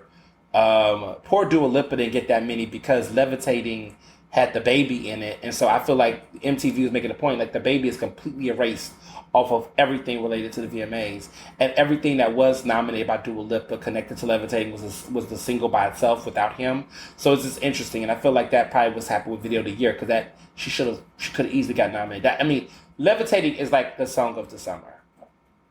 I mean, it's the song of the spring, and yet the song came out last year. Anyway, but I don't know. I just say I'm just like maybe this is just one of those things where an artist does this thing where they, and I'm talking about Lizzo now and this new song Rumors. I feel like there's a moment where like artists. Okay, so let's just get to the basics. I don't know. I wasn't crazy about the song. It seemed like it was very short. I'm really over the new era of like songs being like 2 minutes and 30 seconds. Like, what the fuck, y'all? Like, I get that y'all trying to get them hits, but like, what happened to a song being a good 4 minutes? Right? Like, I need a song with some depth, some body. I need some flow. I need some, like, let it stick on me. Like, you know, a song that's like a good 3 minutes and 56 seconds. You know what I'm talking about. You know, We Found Love, right? That's a moment. A Beyonce song is a good 4 minutes. Like, what are y'all doing nowadays with these songs being so short? Like, give me 3 minutes and like over 30 seconds at least. Can we do that? Now songs are like 2 minutes and shit. I'm like, I'm finally getting in the groove, and then the song's over. And I'm like, wait, that's it? Is our attention spans that bad that we can't even? I mean, first of all, remember when we were younger and it was like ring back tones? These songs are like ring back tones now. Because I remember ring back tone, y'all know, be like about a good minute, maybe 2 minutes. I feel like Old Town Road without the remix is like a ring back tone. It's not even a song, it's like a ring back tone. I don't know what's going on with the length of songs now, but I feel like a lot of songs are starting to get shorter, and I don't like it. And I think it's because of the streaming, and everybody wants to get them. Listen, if your shit stick like grits, you're going to get listens, okay? Adele is going to give you a fucking 4-minute song. You know, Taylor Swift will give you that. Maybe a 5-minute song if you're nasty. Like, you know, Janet would give you songs like that. Okay, she'll give you a bunch of intros in her album and outros, but she's gonna give you some songs with some length. I just don't get this new 2 minute and I don't like it. I don't like it. I don't like songs that short. I just ugh. And it's sad because a lot of good songs, like I think WAP is short like that. I mean, it's like that's all y'all have to say. We can't get another hook, another bridge. I mean, what? I don't know. And it's like almost like you got to have more features for a song to stretch out. They're giving you like 1 or 2 verses. I don't like it. I just don't like it. So I did not care much for this song because one, if I felt like it was too short. 2, I felt like okay. It was like a okay kind of thing. The sound of the song just, I mean, given the level of quality of her other songs, like she's, you know, listen, Lizzo, when, you know, I'm not going to get into other thoughts about Lizzo. I am just talking about the music, and it's nothing about, listen, nothing about her print. I mean, first of all, let me just say this before I get into what else I'm going to say. Lizzo is not the first plus size black music singer that embraced her body. I don't know where that came from. I don't know why everyone's acting like, I mean, I'm happy that she's embraced her sexuality and her body and her look. Beautiful. I have no issues with that. No qualms with that. All these people talking about stop twerking. Girl, do what you want to do with your body. That's your body. I have no issue. I just don't understand why people act like this is brand new. I mean, I'm sorry, but I grew up, and I think a lot of the girls like Kelly Price, Jennifer Hudson, before Jennifer Hudson lost, you know, a lot of weight. I remember Angie Stone. I remember Jill Scott. Like, I remember women with curves in music. I don't know Queen Latifah. Like, I mean, she does more acting now than music. But that's I just remember. I don't know. I just remember R&B singers that were black women that was very much full-bodied women who were beautiful and had confidence. I don't know. I mean, I just think it's interesting that there's like an erasure of that element, but there was always big women in R&B, and it wasn't always, and like just this narrative like, oh, the girls all look like, no, it was, there was definitely colorism in R&B, but it was always some girls with some curves, and at least in that neo soul era, that early 2000s, that's how I grew up on that music. There was women that had curves, and that was embraced. I mean, industry-wise, maybe they were telling them something else, but in the community, that was like a thing. You knew. Like, no one was... They made songs about their body and their confidence, and nobody was... I don't know. Maybe I was too young to know. I don't know. But I never felt like... I don't know. Like, Lizzo never felt like she was anything in that regard different. Like, all these conversations about her... I mean... I'm like, we've had this already. I don't know. I just feel like it's weird. Maybe it's because she's doing pop music more. Like, she's more of a pop artist, maybe. And she's doing choreo and she's dancing more because the rest of the girls really wasn't doing all that choreo and stuff. Maybe that's what it is. I don't know. But I just feel like it's, I mean, they're trying to, I've always felt like the industry have tried to frame Lizzo like she was a Meghan Trainor. Because I remember when Meghan Trainor came out, everybody was acting like Meghan Trainor was like something different for pop because she was, curvier. But there's always kind of been those people. But I don't know. I maybe for this era, it's something different because I don't see a lot of, I don't see a lot of black women in pop music, period. I mean, look at Normani banging on that door, like, let me the fuck in. So it's Lizzo has gotten hits, of course, has gotten Grammys, and, but I don't know. It's just something about the way that this is being framed that just kind of feels disingenuous. And I'm not saying it's Lizzo, but maybe it's the team or it's others, but I don't know, the erasure in journalism. But I just feel like there's something going on where it just doesn't sit right with the whole framing of this. My opinion. Take it for what it's worth. Okay? Don't have to agree. I just have, been in this pop culture music sphere writing thing and entertainment thing for a little bit, and I've just seen some things. I see narratives get shaped. I just see certain stuff. I'm just like, that ain't true. Or, y'all forget these people. Or just because you didn't know these people exist, because you got a bunch of like 21-year-olds, okay, white girls writing at Cosmo saying that Kim Kardashian and this hairstyle she's doing is a trend, and we're looking like, girl, cornrow's been out for men. So I just want y'all to know the same people that's writing them little cosmopolitan articles, those little interns, trying to use black lingo and vernacular on your social media. It's probably the same people that's talking about Lizzo in a way that they don't even know who Angie Stone is. They don't even know. I mean, they may know. They're out here calling Jill Biden, First Lady Jill Biden, Dr. Jill Biden, Jilly from Philly. And I'm looking like, do y'all even know who the original Jilly from Philly is to even say that? That's how I know that the way that these things that's being said and how they're being written is just full erasure. Like, even like when Lemonade came out and they were talking about Beyonce doing rock, and they were just like, I remember some of these writers, okay, was like, oh, for her to be a black female artist doing rock and mainstream music, we've never seen that before. Y'all are not about to come for my queen, Janet Jackson. Janet Jackson gave y'all Black Cat, honey. That was also number one on the charts. Number one on the charts. Now, I love what Beyonce did with Don't Hurt Yourself, right? Big fucking deal. Incredible record. One of my favorite tracks off of Lemonade. But that comes from a legion of black women who did rock. We're going to ignore Tina Turner?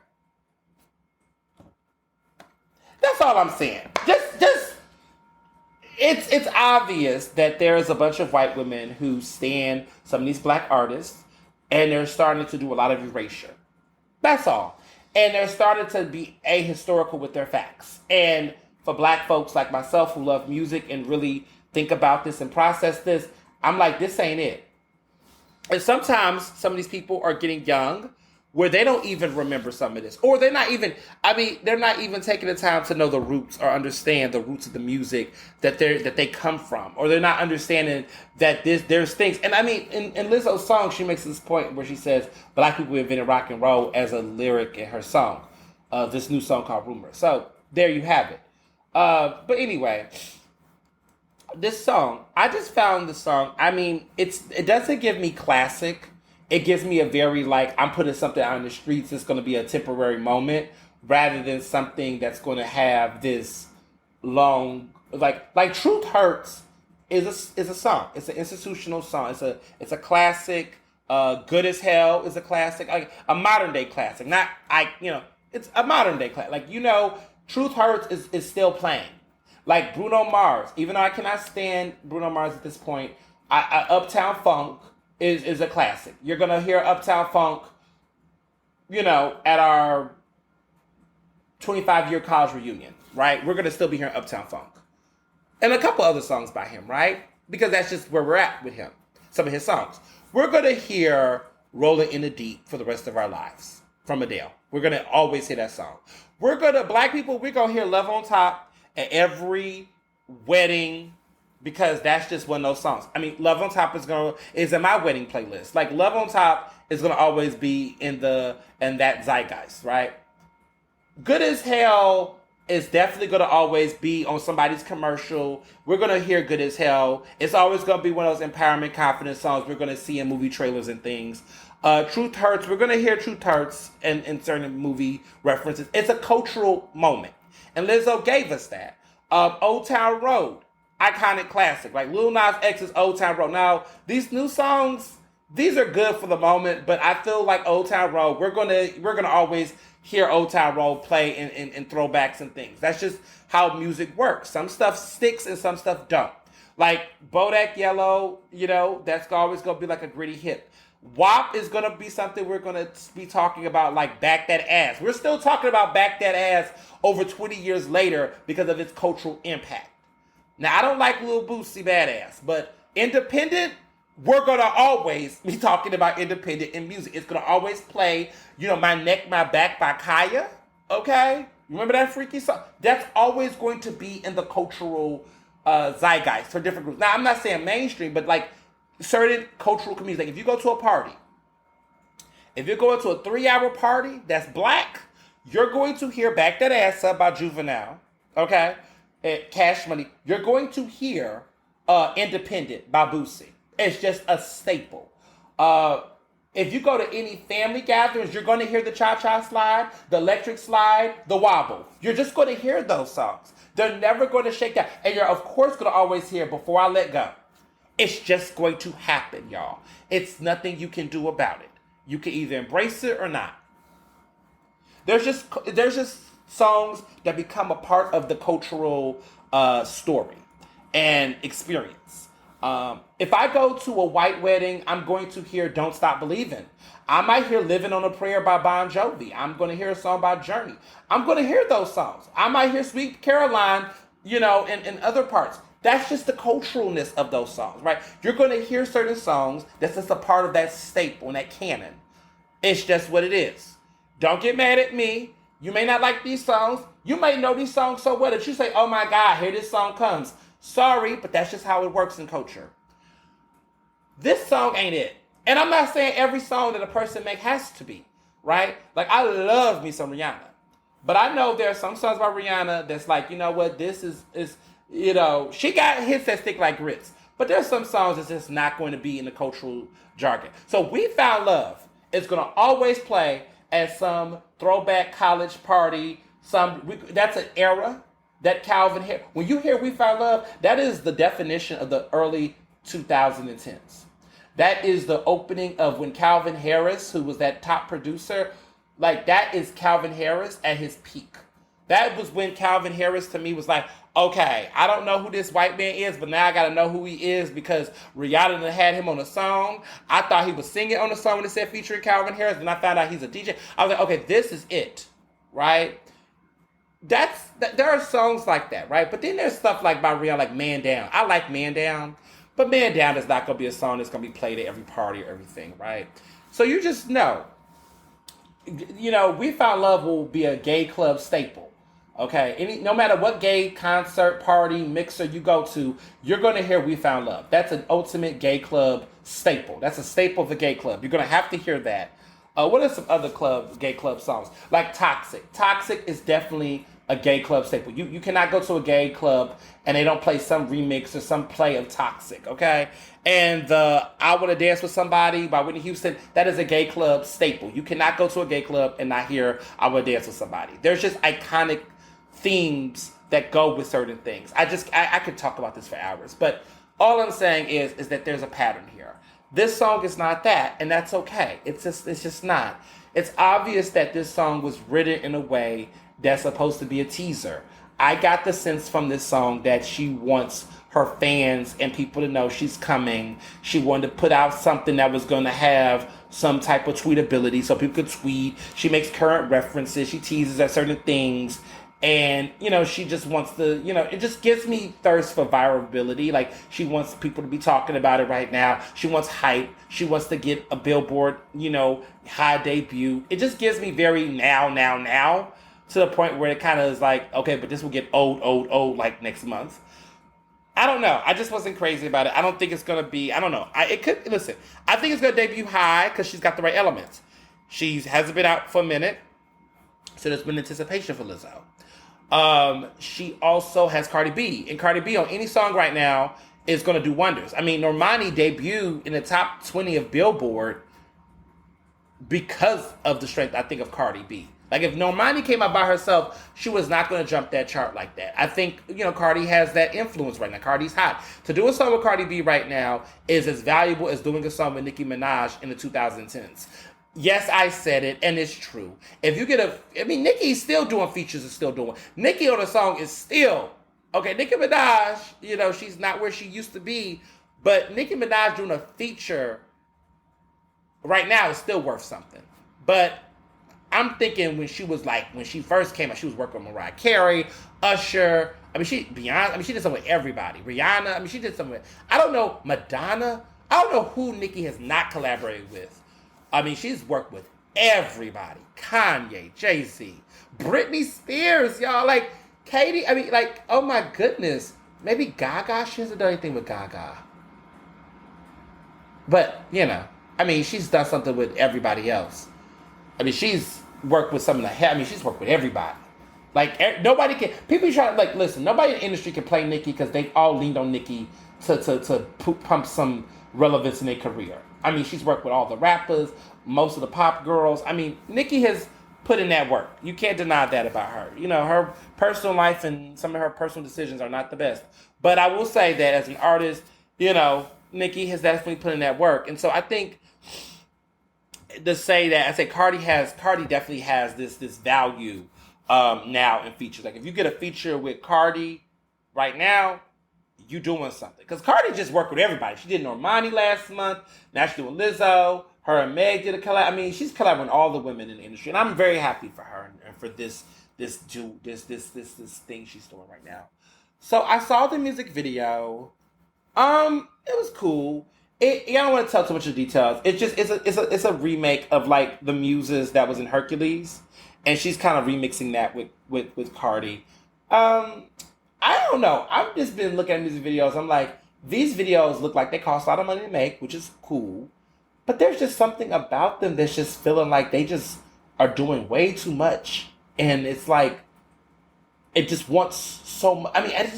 Everything about this just gave me, I want a number one. I want a number one. I want to chart. Like, it just gives me formulaic. All of this just feels very formulaic. And Cardi does the same thing. Her packaging and stuff is very much like, she's very adamant on getting number ones, and she has plenty of them. But I don't know. I just felt like with this Lizzo thing, I just felt like it just was more of that. And arguably, people can say the same with Lil Nas X, but Lil Nas X is just a unique thing altogether because he is just interjecting all of these different other elements in his. I don't know. That's just a different. They're all doing the same type of thing, but they're not all doing it the same way. That's the best way I will say it. Speaking of people that's not doing it the same way, but I'm in love, Billie Eilish's new album, Happier Than Ever, is beautiful. It's a beautiful album. I highly recommend it if you have not heard it yet. It just came out. It debuted at #1 on the charts. Of course it did. It's a complete detour from her, When We All Fall Asleep, Where Do We Go? Which, of course, won all those Grammys 2 years ago. She won Best New, she did a sweep. Best New Artist, Album of the Year, Record of the Year, Song of the Year. She killed it. Love the song. Think the song, the album is good. Happy Never as a song is good, as a single. The album is good too. It just flows. It's very, I wouldn't say minimalistic, but very reflective. It has fire and flair, but it's not, it's a very just mature album. And it's just very grown and it's focused and it's not begging of hits. It's like, look, I have a concept and I want to rock with this concept throughout. It's a very cohesive album. It's a beautiful detour because she could have went straight. Sophomore albums, like studio albums, certain albums, like after you get off your high, you could like lose your way. And I feel like Billie Eilish has been the most consistent, focused pop artist we've had in recent years of the new group. Which the new group is Lil Nas X, Lizzo, her, and there's a new group, that's coming, right? And I'm at that age where I can finally be like, okay, that new group that my 18-year-old brother, which he's like, he's 12 years, younger than me, goodness. This is his group. Like Ariana Grande, I semi-claim her, and she's kind of she's been around for a minute now, but I guess Ari's not mine. She's still mine for my group a little bit. But my brother, this is his group. These artists that's coming in, this is like his group. So they're different. They're a different group. The way they market themselves, their music. I'm not saying they're less talented, but they're just different.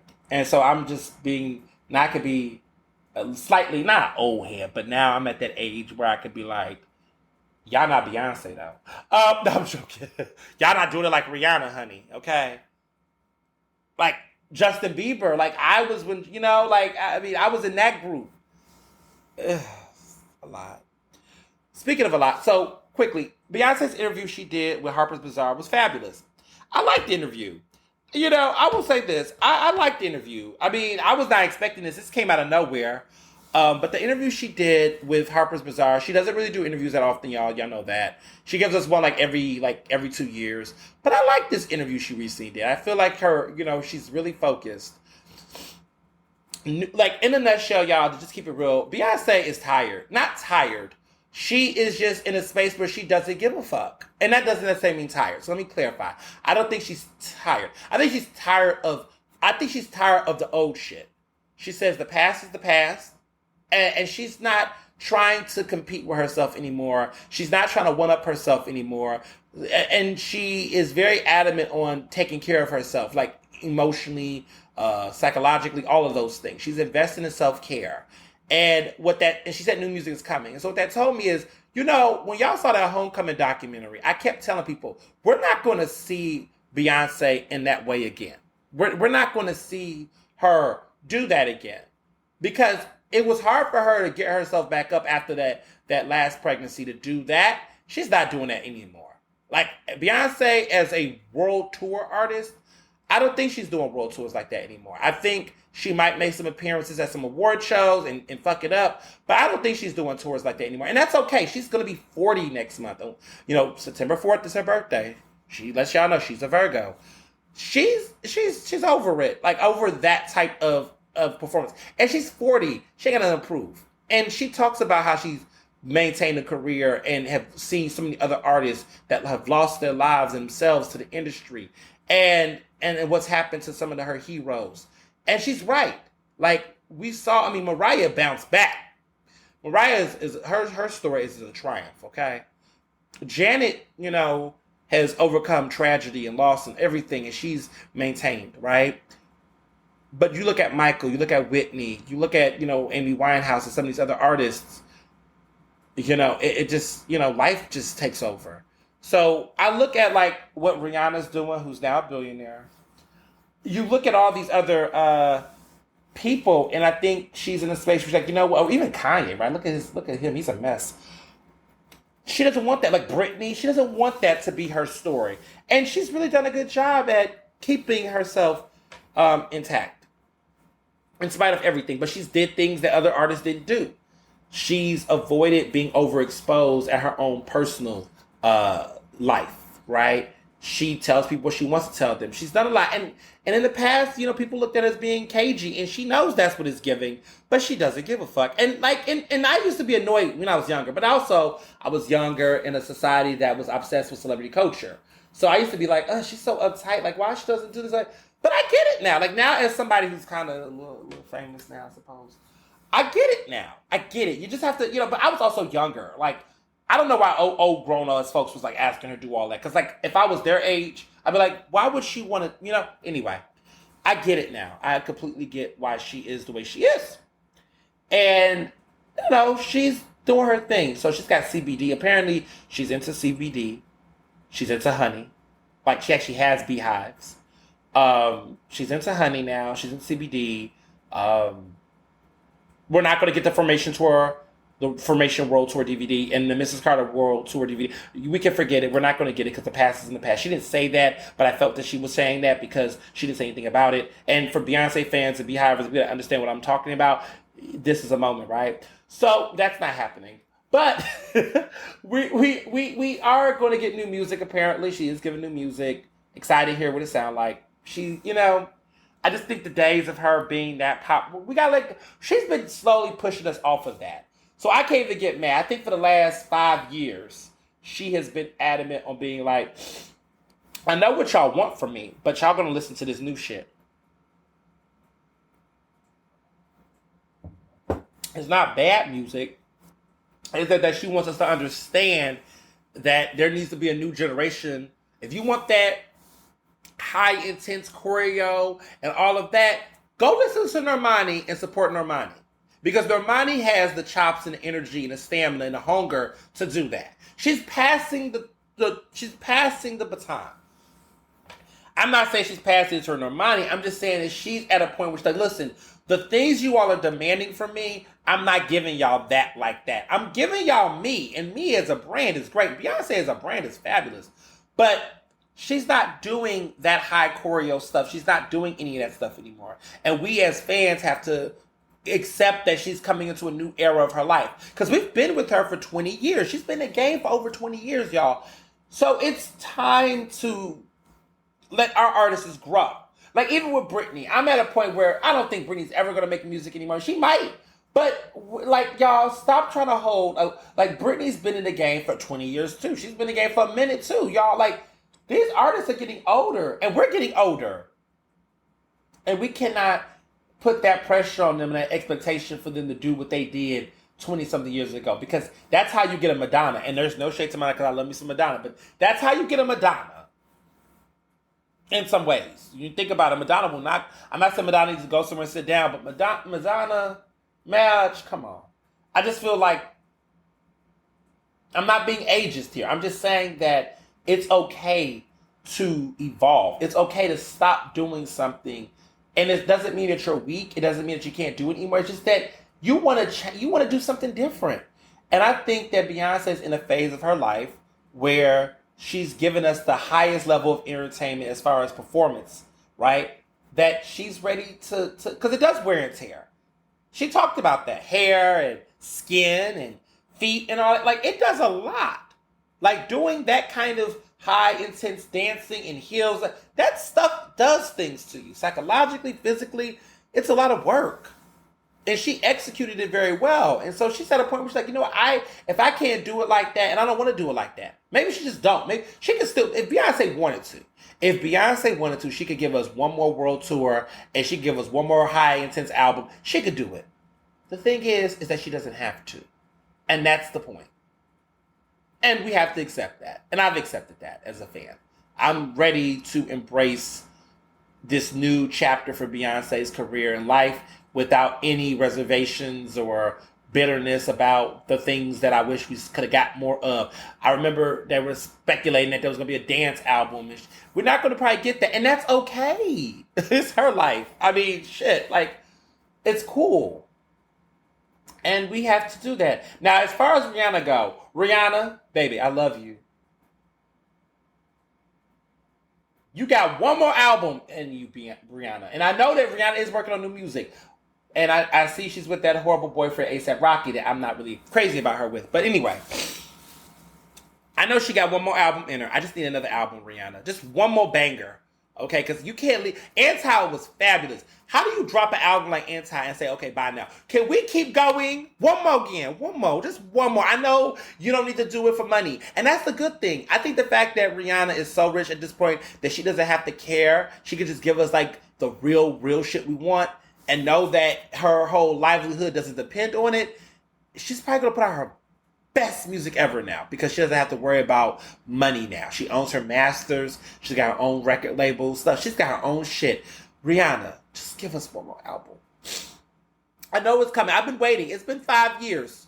I'm still waiting. I was waiting at 25. I'm about to be 30. Look, I'm still here. I'm still a part of the Navy. My card is still laminated. Okay, I'm still here. Just want to put that out there. I'm sorry. I'm just having a stand moment, y'all. You know, I know a lot of y'all are feeling this too. Like, you got to. It's just, how did we get here? So, I was not expecting to keep talking about this stuff, but it's, you know, it's a lot going on. I love my music. I'm sorry. So, wrapping this up quickly. This is brief, even though this could be its own story. Michael B. Jordan, people ask me, do you think he can act? So I saw that new trailer. It's like Letters to Jordan that Denzel Washington's directing this film. It's coming out Christmas. Saw the trailer. Michael B. Jordan's in it. A lot of people are talking buzz about him. He's like a soldier in the film or whatever. I just don't see... You know, people's been asking this question for a minute. I don't know if Michael B. Jordan can act or if it's just that people think he looks good. He's not a bad-looking guy. He looks good. I just don't see it for his acting. There was somebody comparing him to Denzel. Where? Denzel? Where? There's been some moments. Michael B. Jordan has had moments, okay, where I was like, okay, this is some good acting. Fruitvale Station was good. His performance in Black Panther, I thought the direction he went with Killmonger and that idea, it was interesting, and I thought it was pretty solid. I thought that was pretty solid. It was an interesting direction. It works for him. I'm trying to figure out what his archetype is. I always feel like Michael B. Jordan is giving me cute guy that has neglect issues. Like, he's not fully there. Like, he suffers from neglect and he's a dickhead because of it. Like, that's his archetype for me. Like, I always get the sense that he's the guy who's like, he's so sexy, right? Like, that's his whole thing. Like, you're like allured to him. But then there's this element of him where he's never going to be that great gentleman because something's wrong. He was neglected at a young age, and he's got mommy issues or daddy issues. Something is just detached from him, and he just can't fully pour his heart out. Like, there's always, like, and a lot of women like men like that, okay? A lot of men like women like that. But, like, he's like, it's like you just want him to just lay on your bosom or just lay on you, just be like, it's going to be okay. That's his character archetype for me. Like, I feel like in movies, I always see him as, like, the troubled hottie. Like, he's troubled. Like, I don't ever feel like he's ever happy. Like, I never just see happy Michael B. Jordan. Like, there's always something wrong.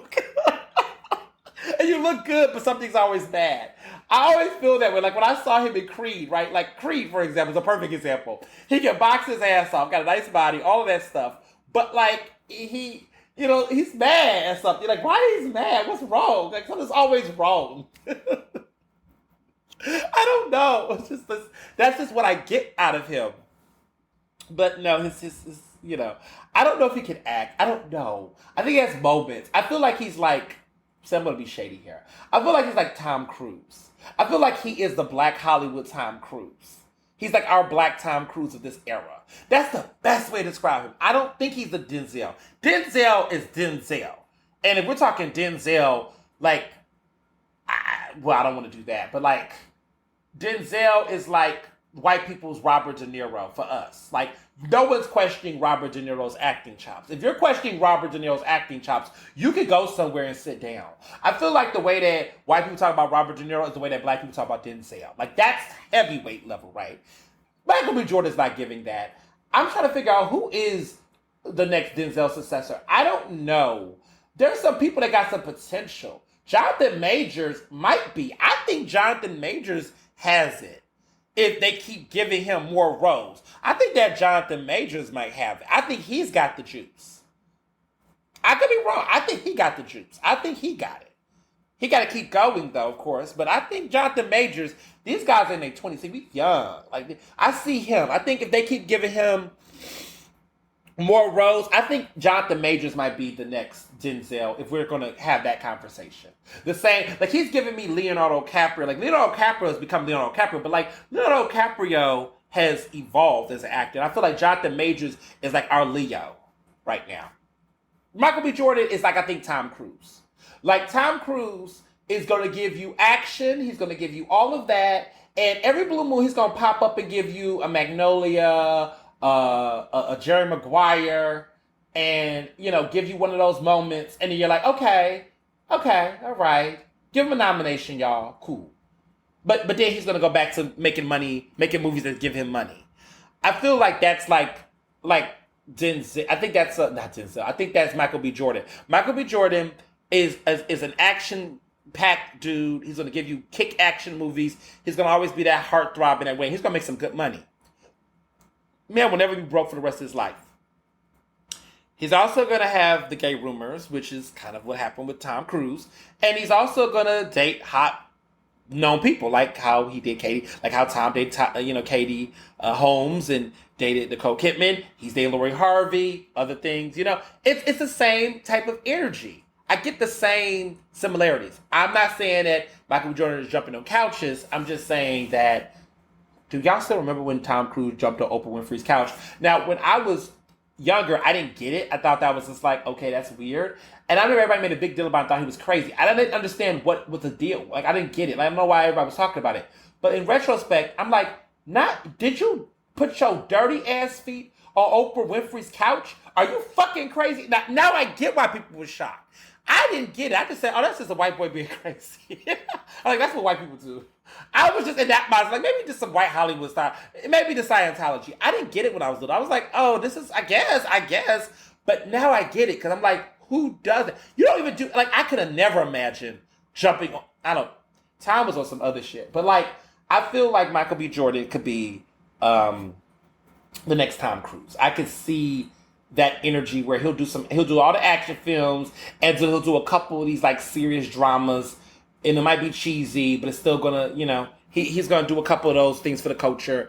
But other than that, that man is trying to get a check. So that's my thoughts on that.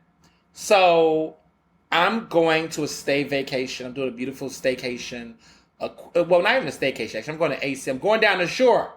And as you all know, I'm not crazy about beaches and things, but I like the look of beaches, but I don't do beaches. But I am going to Ocean in Atlantic City. Just a cute little overnight, and the cute, you know, with the fiance. And we're gonna go there, and I'm excited. We got a cabana reserved. We're going to Amada for dinner. Of course, we're gonna do the chef tasting menu. Of course, we're gonna do it with the wine pairing. Of course. And, you know, then we're gonna do brunch the next day, and it's gonna be cute. It's gonna be a good time. So I'm looking forward to going. I'll tell you what I think about it, because I know they've done some new renovations and some stuff there. So I'm going to let y'all know what I think. I know people talk about Ocean, the old Ocean. It used to be Revel. Now it's Ocean. It's like, I don't know. It's a new, listen, they got new things there. I'm going to go. If you want to see the journey, look at my Instagram. I'm going to put up stuff all throughout Instagram. Tomorrow, well, following this weekend, I'm moving my brother into Temple. I just went to his new place. It's popping. He got a nice little pad. Okay? He has an oven. He has a real oven and stove that's electronic. You know, the ones that's just flat without the little coils, and you can put a pot on it and it boils water. He got one of those. As a freshman, these kids are spoiled now. They stainless steel fridge. I'm just like, this is not fair. But anyway, I'm happy for him. So I went to his place, got his key and everything, and it was funny because when I went to the front, someone recognized me. It was like, oh, "You're Ernest. You're living." I was like, "No, I'm getting it for a fan." I'm like, "Now everybody gonna know my brother lives at this place." But you know what? It's fine. It's okay. Hopefully, we'll just make it happen. So I'm surprising him with a private party, small, just 6 people, of course. My little brother's coming. He's coming. Mom's coming over. She's in love with Philly, y'all. We're gonna go to the hoagie room at Pizzeria Badia.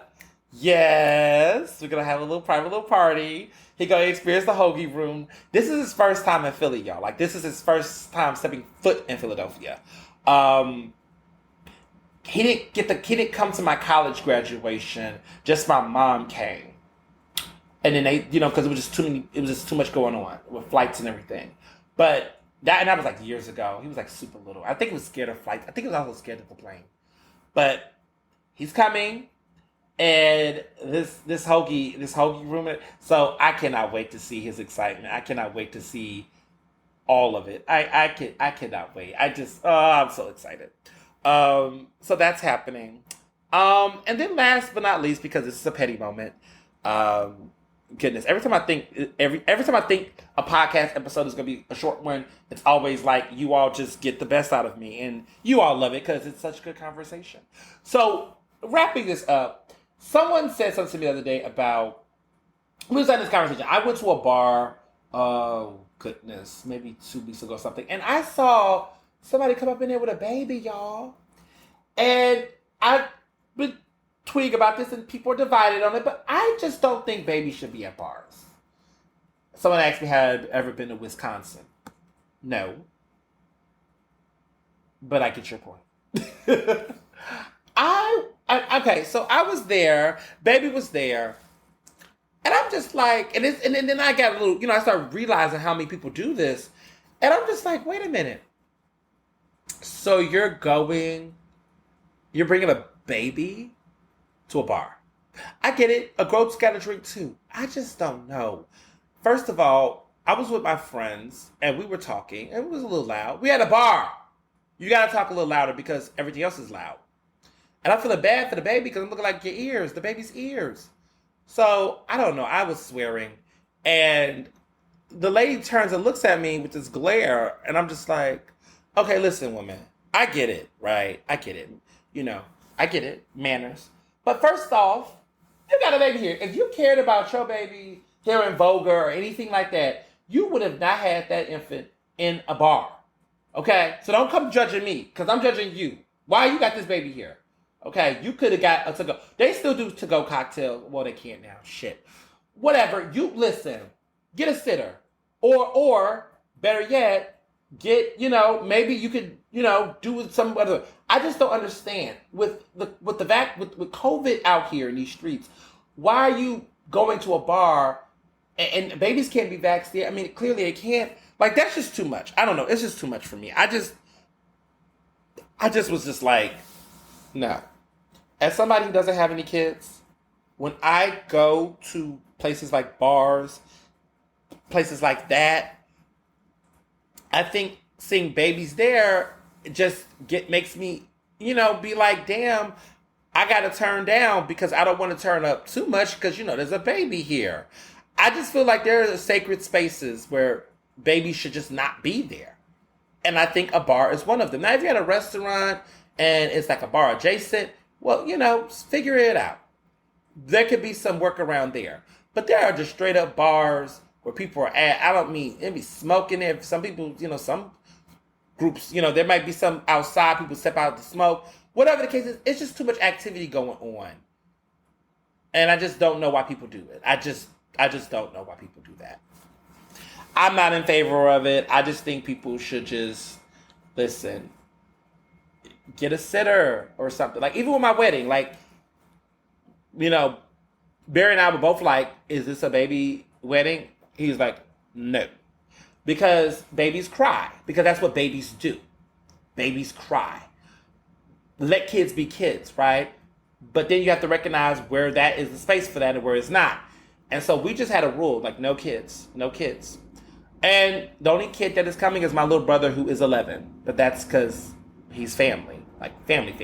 He's immediate family. Like all my little cousins, all that. Sorry, y'all. See y'all later.